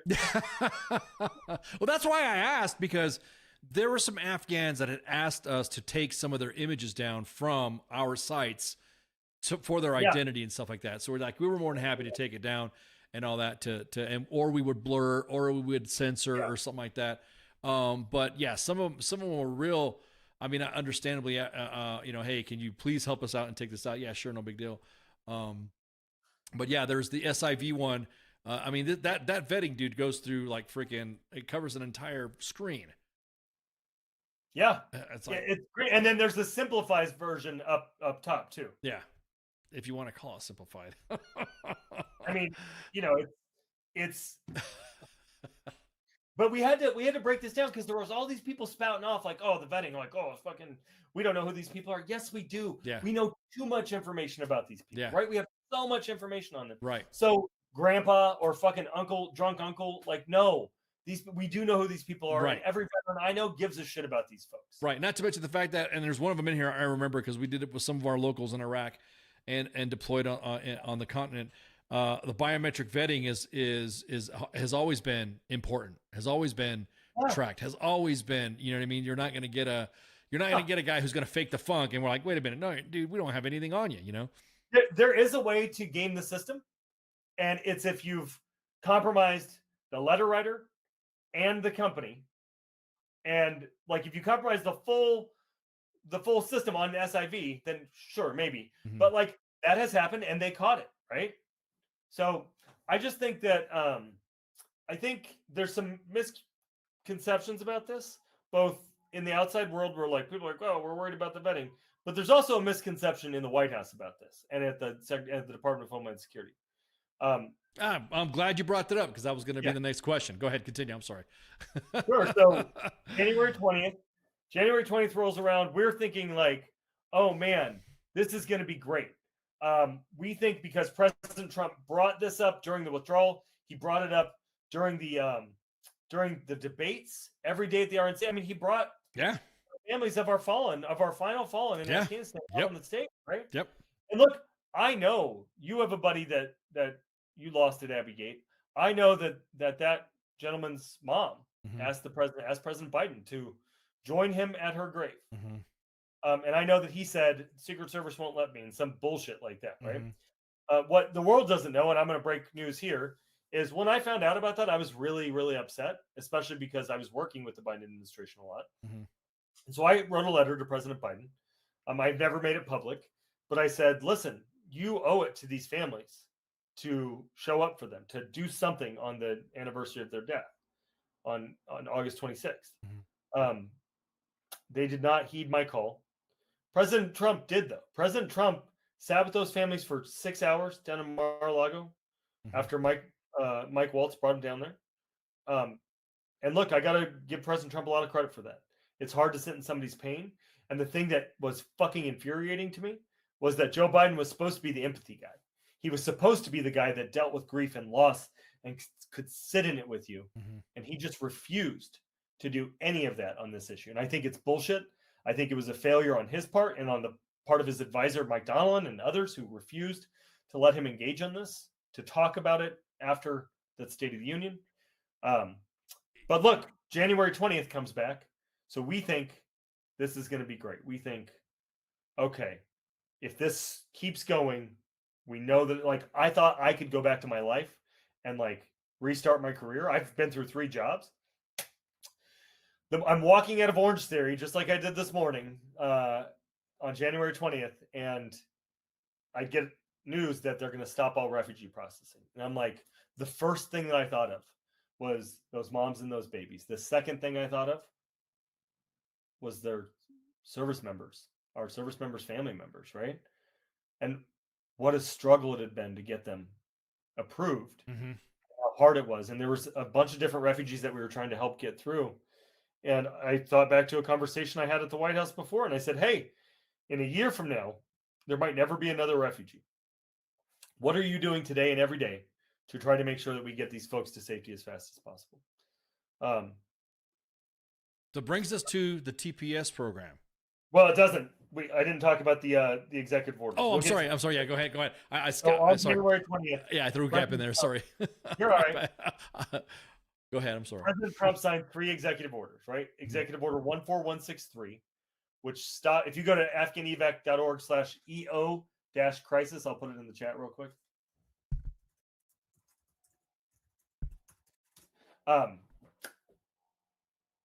Executive Order 14163 paused the refugee program, and it made it to where in 90 days, President Trump would get a report put together by Secretary Noem, informed by Secretary Rubio, and it would go to Stephen Miller. And it would talk about whether or not U.S. rep was good for the country. The two of them, Noem and Rubio, could issue exemptions. So we started asking for exemptions. Before they even got into office, we sent them a letter that said, hey, broad immigration actions might have an unintended impact on Afghans. I know they got it. I dropped it off to them personally. I gave it to J.D. Vance's national security advisor, myself. We talked about it. Executive Order 14169 paused foreign aid. And that pause in foreign aid meant that all the resettlement funding stopped. So when Afghans get here, they're met at the airport by a resettlement agency. They get help finding a job, getting housing. They get moved into their house that's already been sort of, the early housing has been procured for them, whether it's a hotel or an apartment. Fridge is full of groceries, all of that. And they get help getting into school and all of those sorts of start your life things. And they get welcome money, right? A certain amount of money, like $1,500 per person, a little bit more than that. And it's meant to restart your life. That stopped. So then all of the flights stopped. At its peak, January 20th at 11:59 a.m., we had 28 flights a month leaving Kabul with 5,000 Afghans on them. You didn't know that because nobody knew that. I was about to say, I didn't know that at all. We kept it quiet. Yeah. So 5,000 Afghans a month leaving. So then okay. So then how many flights would it take and how long would it take to fly them all out if it would have kept going? Sure. Well, look, we have about 250,000 Afghans left to get out, but there's 200,000 in Afghanistan, 210,000. Right. So what I had hoped is that we could see President Trump with all the savings, all the things that Elon Musk was doing. Right. We could double the number, right? It's 5,000 a month, 60,000 a year. Right. But 60,000 a year would get you over 4 years, everybody out. Right. But I think we could do 10,000 a month. I think that President Trump, especially in consultation with Qatar, who just gave him a plane, they've got great planes. I think that we could get this done in the first 2 years of his administration before the midterms. Yeah, I was about to say. Yeah. And if he did that, President Trump would be a hero to veterans, to our wartime allies, to anybody who cares about this. Instead, he's letting Stephen Miller and Kristi Noem squander his relationship with guys like us and veterans all over the country and the world. Now, that's people coming here. And we have to talk about 2 different programs here at home. Parole is you arrive in the country, they're like, yeah, you can come in temporarily till we figure shit out. Temporary protected status is you're already here. Something went down in your country. We can protect you until we figure it out. Now, everybody who came over in the initial withdrawal arrived on parole because it was so chaotic and like they were just exactly. So they would go to the bases and they would do all their processing. Yep. They would file for SIV. They would file for asylum. They would do all that stuff and eventually normalize status. If you were already here on TPS, or I'm sorry, if you're already here as like a student, or maybe you arrived on parole and you hadn't filed for asylum or something else yet, you might file for TPS, temporary protected status. Both of those programs are in trouble right now. The OAW parole is not being terminated. It seems like they're just going to let it expire. It had been reauthorized 2 years after they got here. So come June, July, August, we're going to start seeing this massive influx of people who no longer have authorization to work and have to go back to Afghanistan or await their asylum processing. Number two, today, well, actually, let me finish on parole. Okay. So there were people that came here during the withdrawal. They got paroled. Operation Allies Welcome parole. Different, safe. There were people that were waiting forever. We talked about how long it took for families to get here. We talked about how long it took for all these different folks to get here. Some people didn't want to wait. They went to Brazil. They walked up through the Darien Gap. They, a lot of conservatives were saying, go through Joe Biden's open borders. I got a guy. There was a guy whose initials are RP. I'm not going to dime anybody out too much. Who was telling people he had to deal with DHS and just go up and go through CBP1 or go up and get over the border and, you'll be fine. All of those people that arrived that way had their parole terminated and they were told you got to leave in 7 days. Now, what DHS is not telling people is if you have a pending court case or a pending asylum claim, you don't have to leave. But my advice for all Afghans is get an immigration attorney. Don't listen to some advocate. Don't listen to me. Talk to an immigration attorney. Now we're at TPS. Today, the Department of Homeland Security filed notice in the Federal Register. It will be published tomorrow in the Federal Register. And it says that you have 60 days to leave if you have temporary protected status. Now, that's really scary, right? That's really scary. They're saying that the conditions have gotten better in Afghanistan. Well, that's not fucking true. Yeah, I was about to say bullshit. Yeah. I Earlier today, I challenged Secretary Noem to come with me to Afghanistan. It's not safe for me either, but if she'll go, I'll go. She can do her cosplay thing. She's dressed up like dressed up like this, and dressed up like that. She can put her vest on like. I'm sorry. Hey, we break balls too. We say the same thing. Like, girl, what you doing? It's like that girlfriend that wants to make sure you're actually going to do a raid. That's right. And there's no chance there's ammo in that mag, right? Exactly. She's flagging all these guys. Yeah, exactly. Holding a weapon like a bad action figure. Yeah. So I actually, after I challenged her to that, I wanted to make sure that I could deliver on that, right? Right. So I called up the logistics folks, and the guys were like, "Yeah, man, we can get you guys in and out, no problem. We'll have you sit down with the Taliban." I'm like, I don't really want to do that, but if it means that we get more Afghans out, great. But right now, the Taliban's not the problem. The Taliban, which is fucking crazy, our government is the problem. And I said earlier, the White House made a miscalculation, right? Yeah. Stephen Miller and Kristi Noem have miscalculated how much veterans care about this. We're pissed off, and this is all we all left some piece of us in whatever we did, right? And we fucking stick together. We're not. It doesn't matter that I didn't serve in Afghanistan. It doesn't matter you didn't serve in Afghanistan. This fucking matters to us. It does, big time. And we're not going to stop. And I've already burned a bunch of bridges, right? Let's fucking keep burning the bridges down. We're gonna stay on this, and we expect that Congress is going to stay on this too. Senator Sheehy in Montana ran because this happened. He's a Republican senator. I guarantee you he cares about this. Guarantee you he cares about the this. Special Operations community cares about it too, because we lost a Special Operations soldier at Abbey Gate. And it's almost like somebody said in the comments right now is that, we're 100%, we fucked over like the Vietnamese, we fucked over the Kurds, we fucked over all of our allies. This should not be our precedent. This should not every time we have something happen where our troops or our forces are being evac from whatever operations or whatever theater of operations we're at. I saw the just so you guys know that, you know, Shawn does bullshit around. If he says he said something, I'm just gonna go ahead and post and show his Twitter account. He puts his he's like, I like that. I like Shawn. Shawn, dude, you're like rocking it, man. You put your money where your mouth is. That's what I'm talking about, man. Look at this. This is some good shit. There's video of me saying it too. Yeah. I'm just gonna read it off. I mean, you said it already, but this is just insane. Imagine believing Afghanistan is safe now, which is bullshit because we still hear some stories from Afghans in country that are able to smuggle a video out saying that the conditions are bad. They're terminating the specifically the women that are there or anybody who's been being hunted down. It's just fucking atrocious. And then, hey, Seknome, let's go visit if you believe it's so safe. I know a guy who can get you in, dude. You know, I tell you what, Shawn, if you're able to do that to highlight that shit, then I mean, Jesus Christ, man, it's that easy. It literally is that easy. If your listeners go out and retweet that or the video where I'm saying it, that will help us get their attention. We need to get their attention. We need every one of your listeners. Go to afghanevac.org/elected-officials, and you can look up who represents you. Write them a letter. There's a draft letter there that you can write them talking about it during welcome. Mm-hmm. Tell them about your experience. Your voices really matter. Doesn't matter if you're a Republican or a Democrat.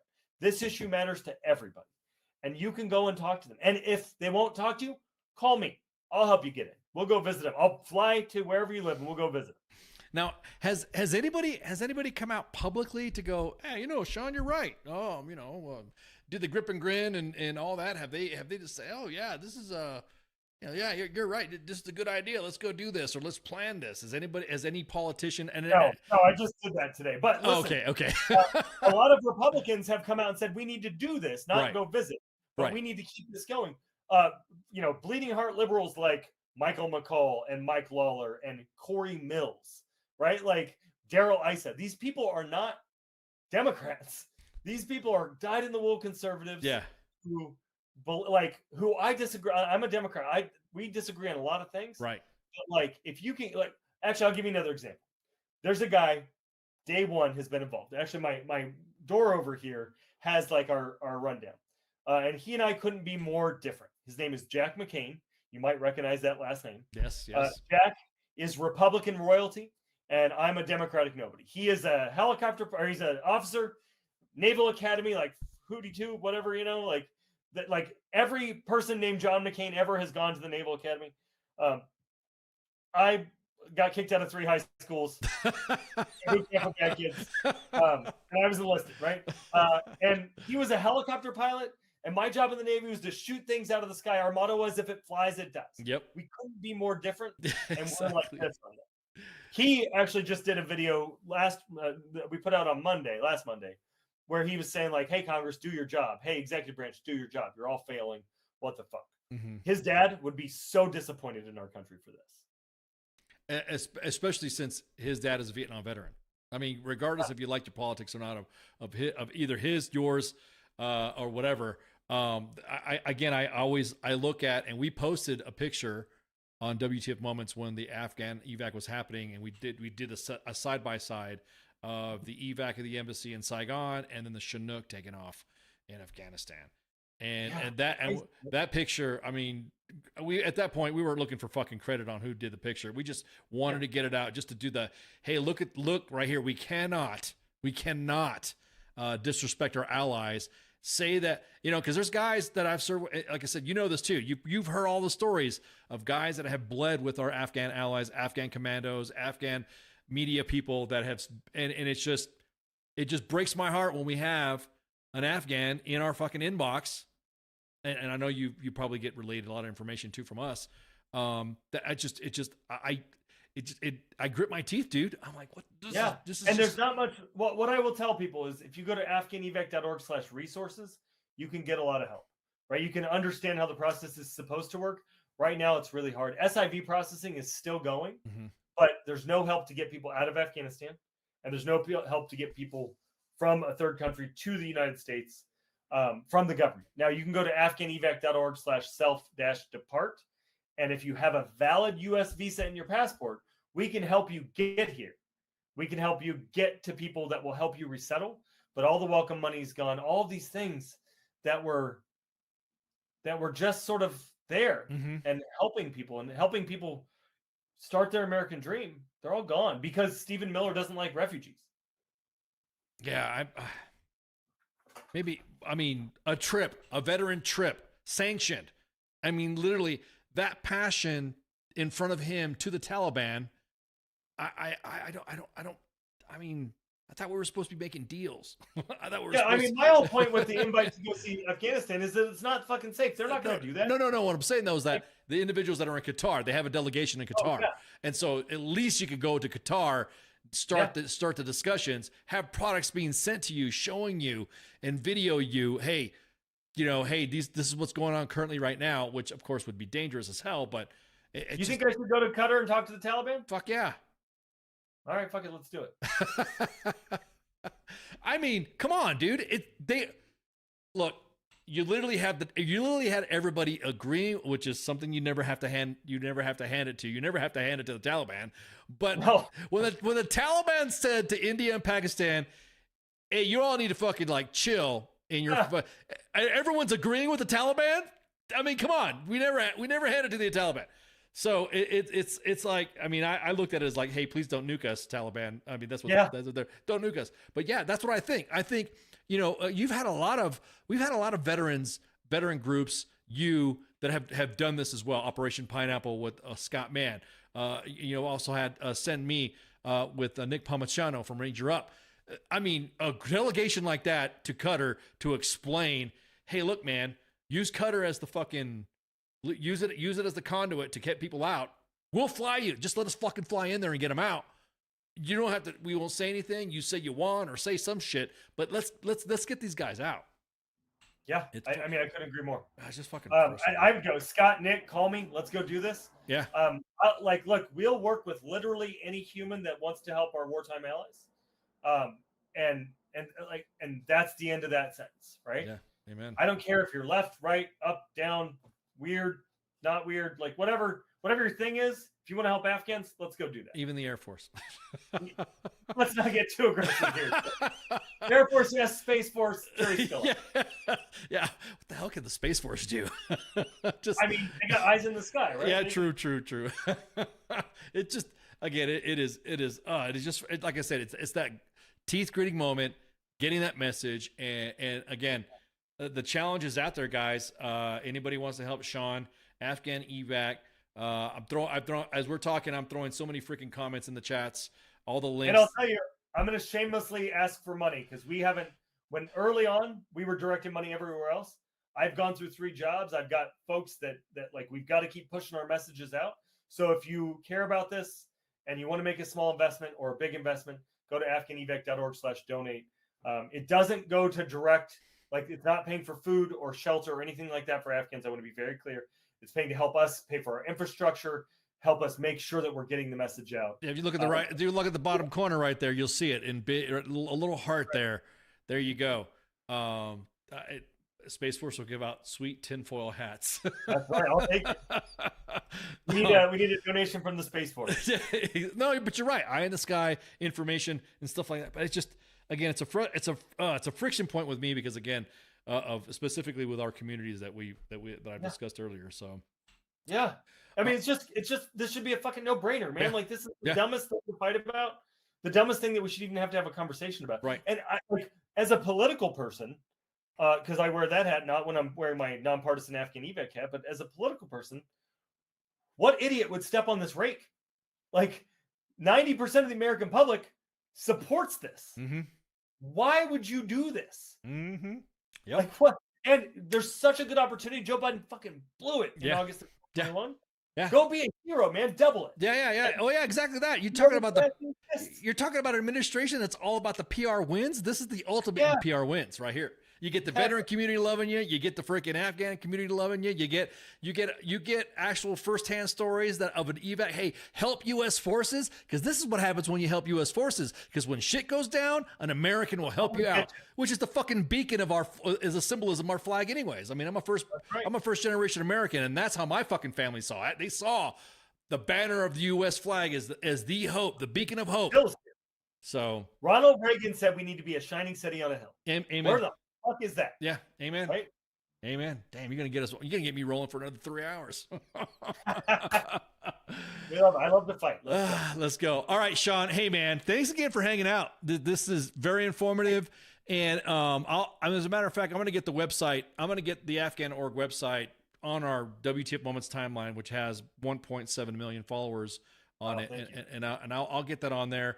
Hey, I'll refer to the conversation that we had and all that. But thanks again so much for hanging out, man. This Thank you. Anytime. Yeah, this has been a lot for me too. Other shit, I'm down to come talk about other shit too. Let's fucking party. Exactly. All right, guys, we're gonna take a break while me and Shawn shoot the shit and think about other things to burn down. And we'll be right back and shots. So y'all hang out, and we'll be right back.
If that's really a thing, and I get authorized to do it once, it's pretty much gonna be me sitting there talking shit, like, constantly.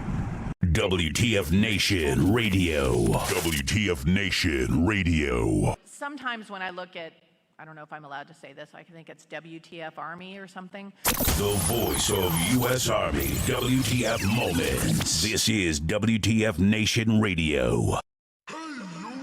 This is the heavy monster sound. Oh, man, that was fun.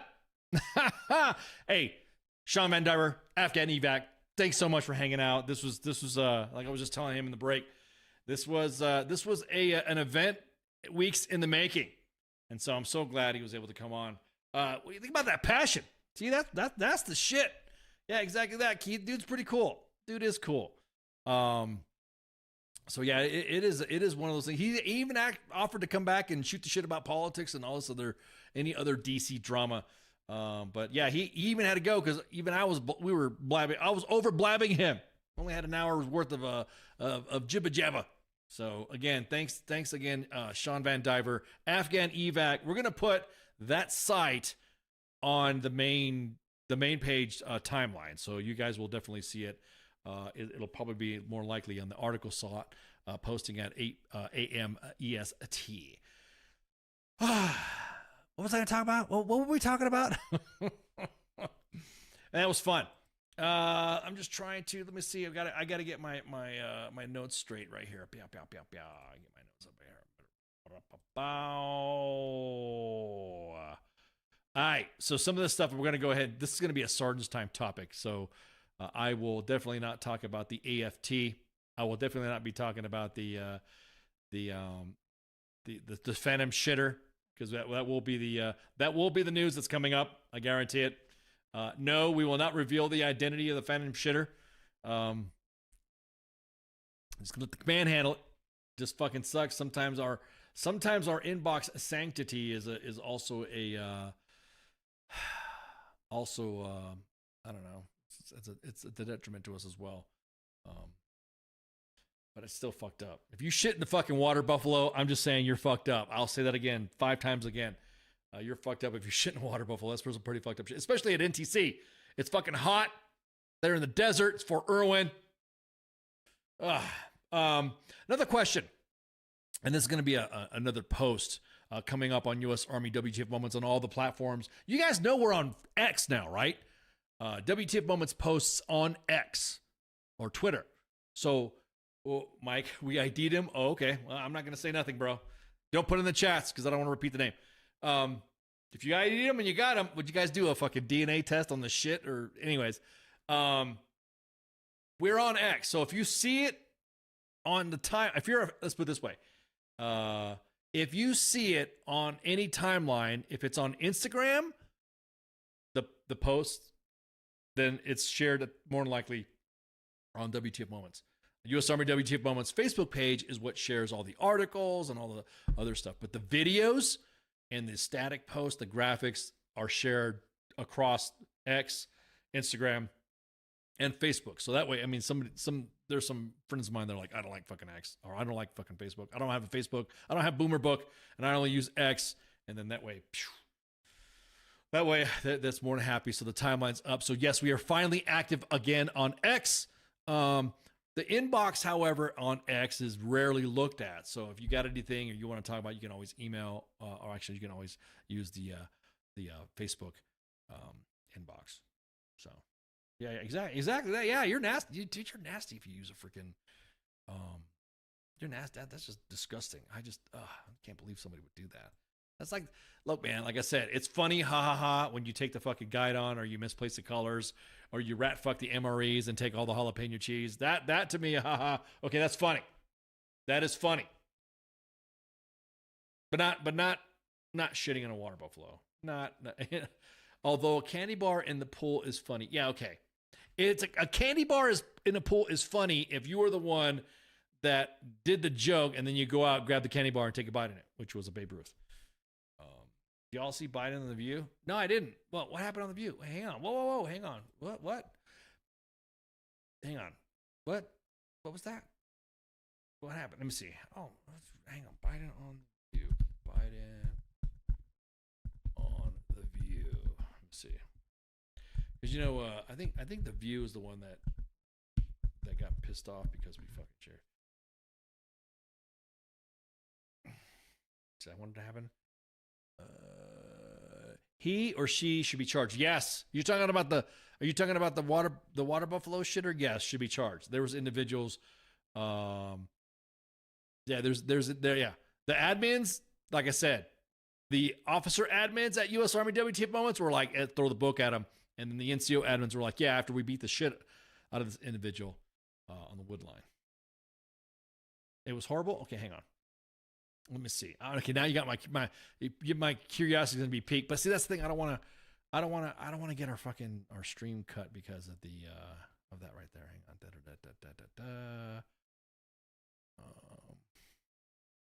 Oh, okay. Okay. Here, there we go. Well, there it is. Somebody said this is a summary of the Joe Biden interview on The View. The View got pissed off at us one time because we were making fun of them, and we posted some of their video, and they did like a content strike against our accounts, and they were really pissed off because we were mocking them and making fun of them. So, but yeah, I guess you could say that summarizes it, right? Okay, now I'm gonna have to after the show, I'm gonna have to go ahead and then cut it and all right, cool. Dude is doing, yeah. Oh man, yeah, dude's doing a road show. They'll be lucky if he doesn't fall again. Yeah, man, let the old man rest. Let him sleep. He's done. That was perfect. That was perfect. Anyhow, I'm gonna do some housekeeping, man. We're closing it up. It's time to wrap it. You guys saw the video in the beginning of the show. That was from Embed Actual. Actually, that was Vet TV's Embed Actual. And again, we're that for the next, I don't know, since what was it, last Wednesday, we started a campaign on U.S. Army WTF Moments and WTF Nation Radio to highlight Vet TV and also highlight Embed Actual. So yeah, that documentary is the shit. Now I'm gonna tell you what. Towards the end of the month, I want to get with Vet TV and say, hey, let's do some giveaways. Let's give out some discounts and shit like that to everybody to get on there and check out Embed Actual, and then seeing about maybe later in the month getting the guys that went out there from Project Leaflet to this is, if you haven't seen it, if you guys haven't seen all the media for it, then yeah, it's I 100% support it. It's a great product. It gets you thinking too. What would compel U.S. veterans to go and fight in Ukraine? What's the 3rd Assault Brigade going through? What's the people of Ukraine going through? Also, you see some of the drone stuff. You know me. Everybody knows I'm the big drone guy, and yeah. So pay attention. You guys probably saw a video last night, or this morning. I'm sorry. A video this morning of the intro of Embed Actual, and yeah, so there it is. The real elder abuse is real. Yeah, exactly. This is the Monday edition with myself and Massey. Again, Massey's out of the net. Tomorrow is Pop Culture Warrior, Michael Carrasquillo, also known as CQ, the Pop Culture Warrior. He's gonna have a guest tomorrow, Jonathan Bowen. He's going to come on and shoot the shit with Mike and the angry staff of Angry Ale for Mad Mike. Wednesday is, I think he's recovering okay with the surgery, but I think Radar's going to be back. Radar and TZ Sergeant's coming back. Myself and Spanky, of course, on Sergeant's time. On Thursday, FTX. Did they already do it at FTX? Man, I've been so freaking busy doing other shit. So I gotta look to see if did FTX happen? Did FTX happen last week? I don't think it did. Did it? Did it happen last week or did not? No, it did not. Okay, well, all right. I appreciate you guys telling me more about it. Yeah, so I don't think FTX happened. What was the status of those injured during the rollover in the Pacific Northwest? Oh yeah, you guys just saw that video. You saw that, yeah. You saw that video of the that JLTV that jumped a guardrail and in the vicinity of JBLN. Yeah, they're okay. They suffered minor injuries, but they'll be okay. So there it is. We would never post any fatals ever on the timeline. So yeah, so we wanted to make sure that everyone was good to go. And yeah, there it is. Appreciate all, man. Appreciate it. I mean, there's a lot of. I think we got a lot of. All I see is Arabic or Pashto lines or yeah, in there Afghan. Yeah, hi, what's up? What's up, Siko? our translator's working okay. So I guess it's hi, how you doing?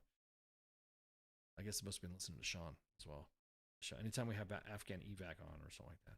But anyway, so FTX and then co-ops. I know Nemo's going to bring up an update from PAX. I don't know if you guys saw the timeline earlier today on U.S. Army WTF Moments. You probably saw WTF Nation Gaming out there doing some day gaming.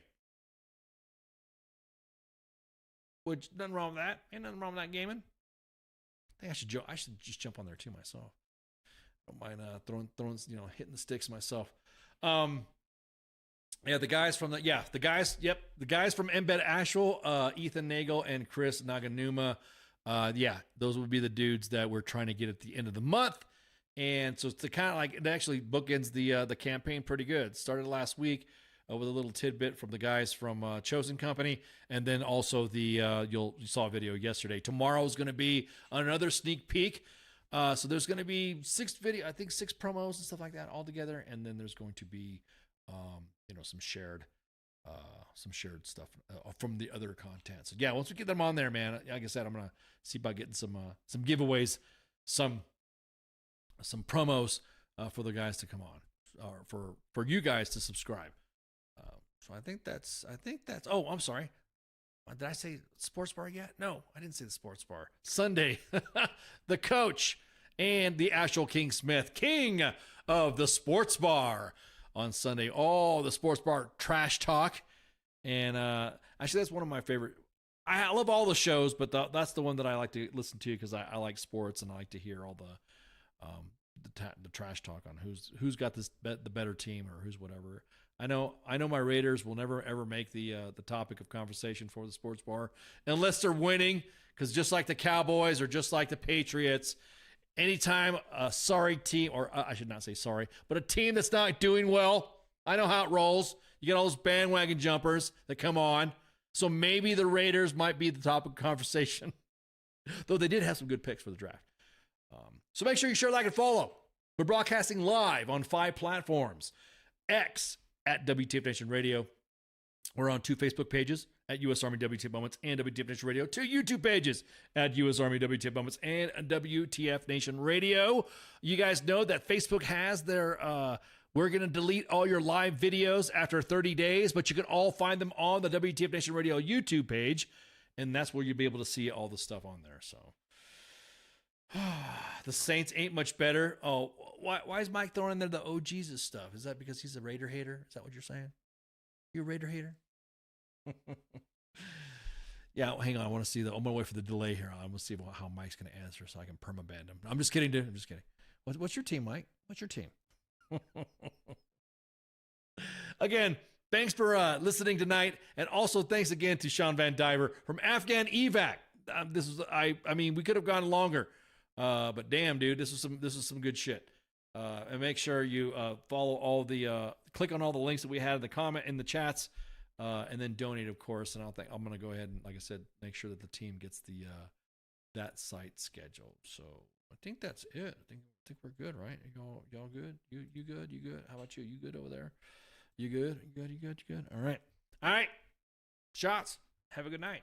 See you. Pittsburgh. Did you have to do that right when I was about ready to close out? Oh, man. Permaban. Just kidding, Mike. Just breaking balls. Nobody's perfect. Y'all have a good night. Shots. Hey, this is SEAC retired John Wayne Troxel.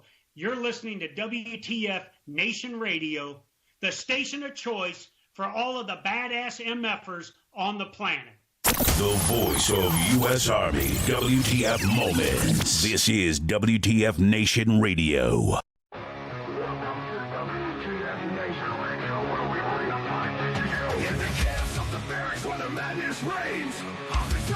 Driving us insane. ATF 0 time 30, no time to complain. Push up in the mind, feel the muscle strain. Army life is a wild ride. WTF moments can't hide. Through the fire we survive, in the ranks we thrive. It's WTF moments in the Army's grind. Through the blood and sweat we find our kind. In the chaos and the fire we stand aligned. Warriors forged in the battle's bind. Hilltops in the desert, sandstorms in our eyes. Memories from the night under starless skies. Brothers and sisters, we rise. Army life, it's a wild ride. WTF moments can't hide. Through the fire we survive. In the ranks we thrive. It's WTF moments in the Army's grind. Through the blood and sweat we find our kind. In the chaos, in the fire we stand aligned. Warriors forged in the battle's bind.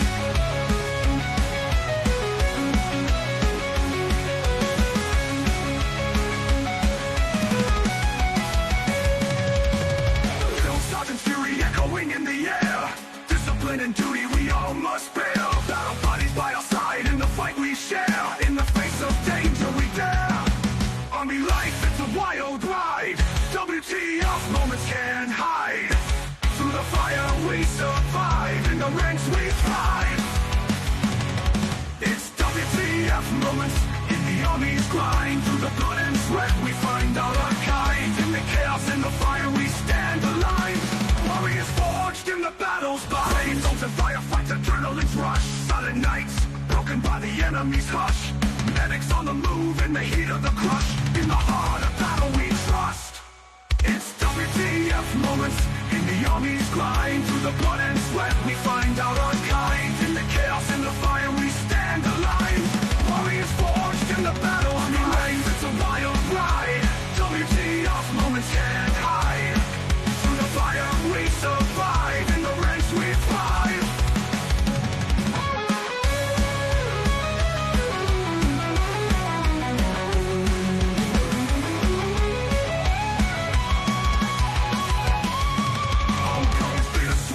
Memories in our mind. Brothers lost but never left behind. Army WTF moments in the stories we find. In the Army's embrace, we're forever entwined. It's WTF moments in the Army's grind. Through the blood and sweat we find our kind. In the chaos, in the fire we stand aligned. Warriors forged in the battle's bind. Through the smoke and the flames we rise again. In the heart of the storm we find our sin. Battle bodies by our side, our men. In the Army's legacy we transcend.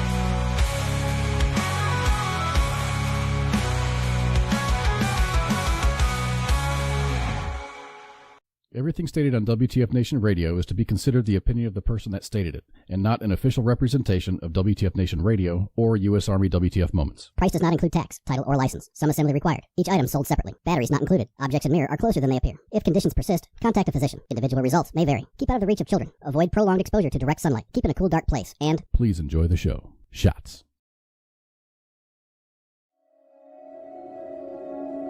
There are many simple things in the world.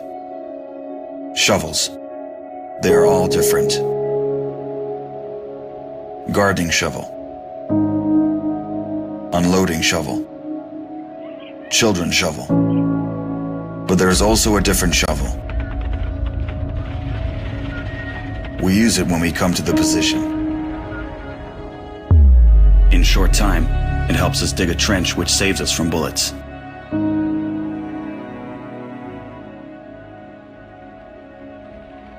If a tank will pass over the trench, there is a high probability that it will not cause any harm to the soldier. We dig in the ground, deeper, and then connect the trenches with our friends to the left. In just a few hours, trenches are all connected.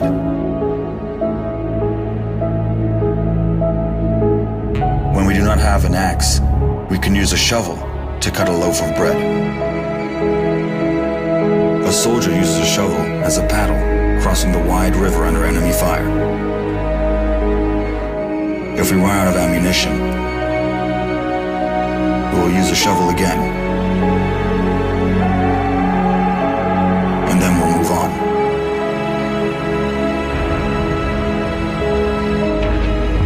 get the order to stop, we'll take a shovel again and build around us an impregnable fortress. This fortress is defended by the army of Ukraine.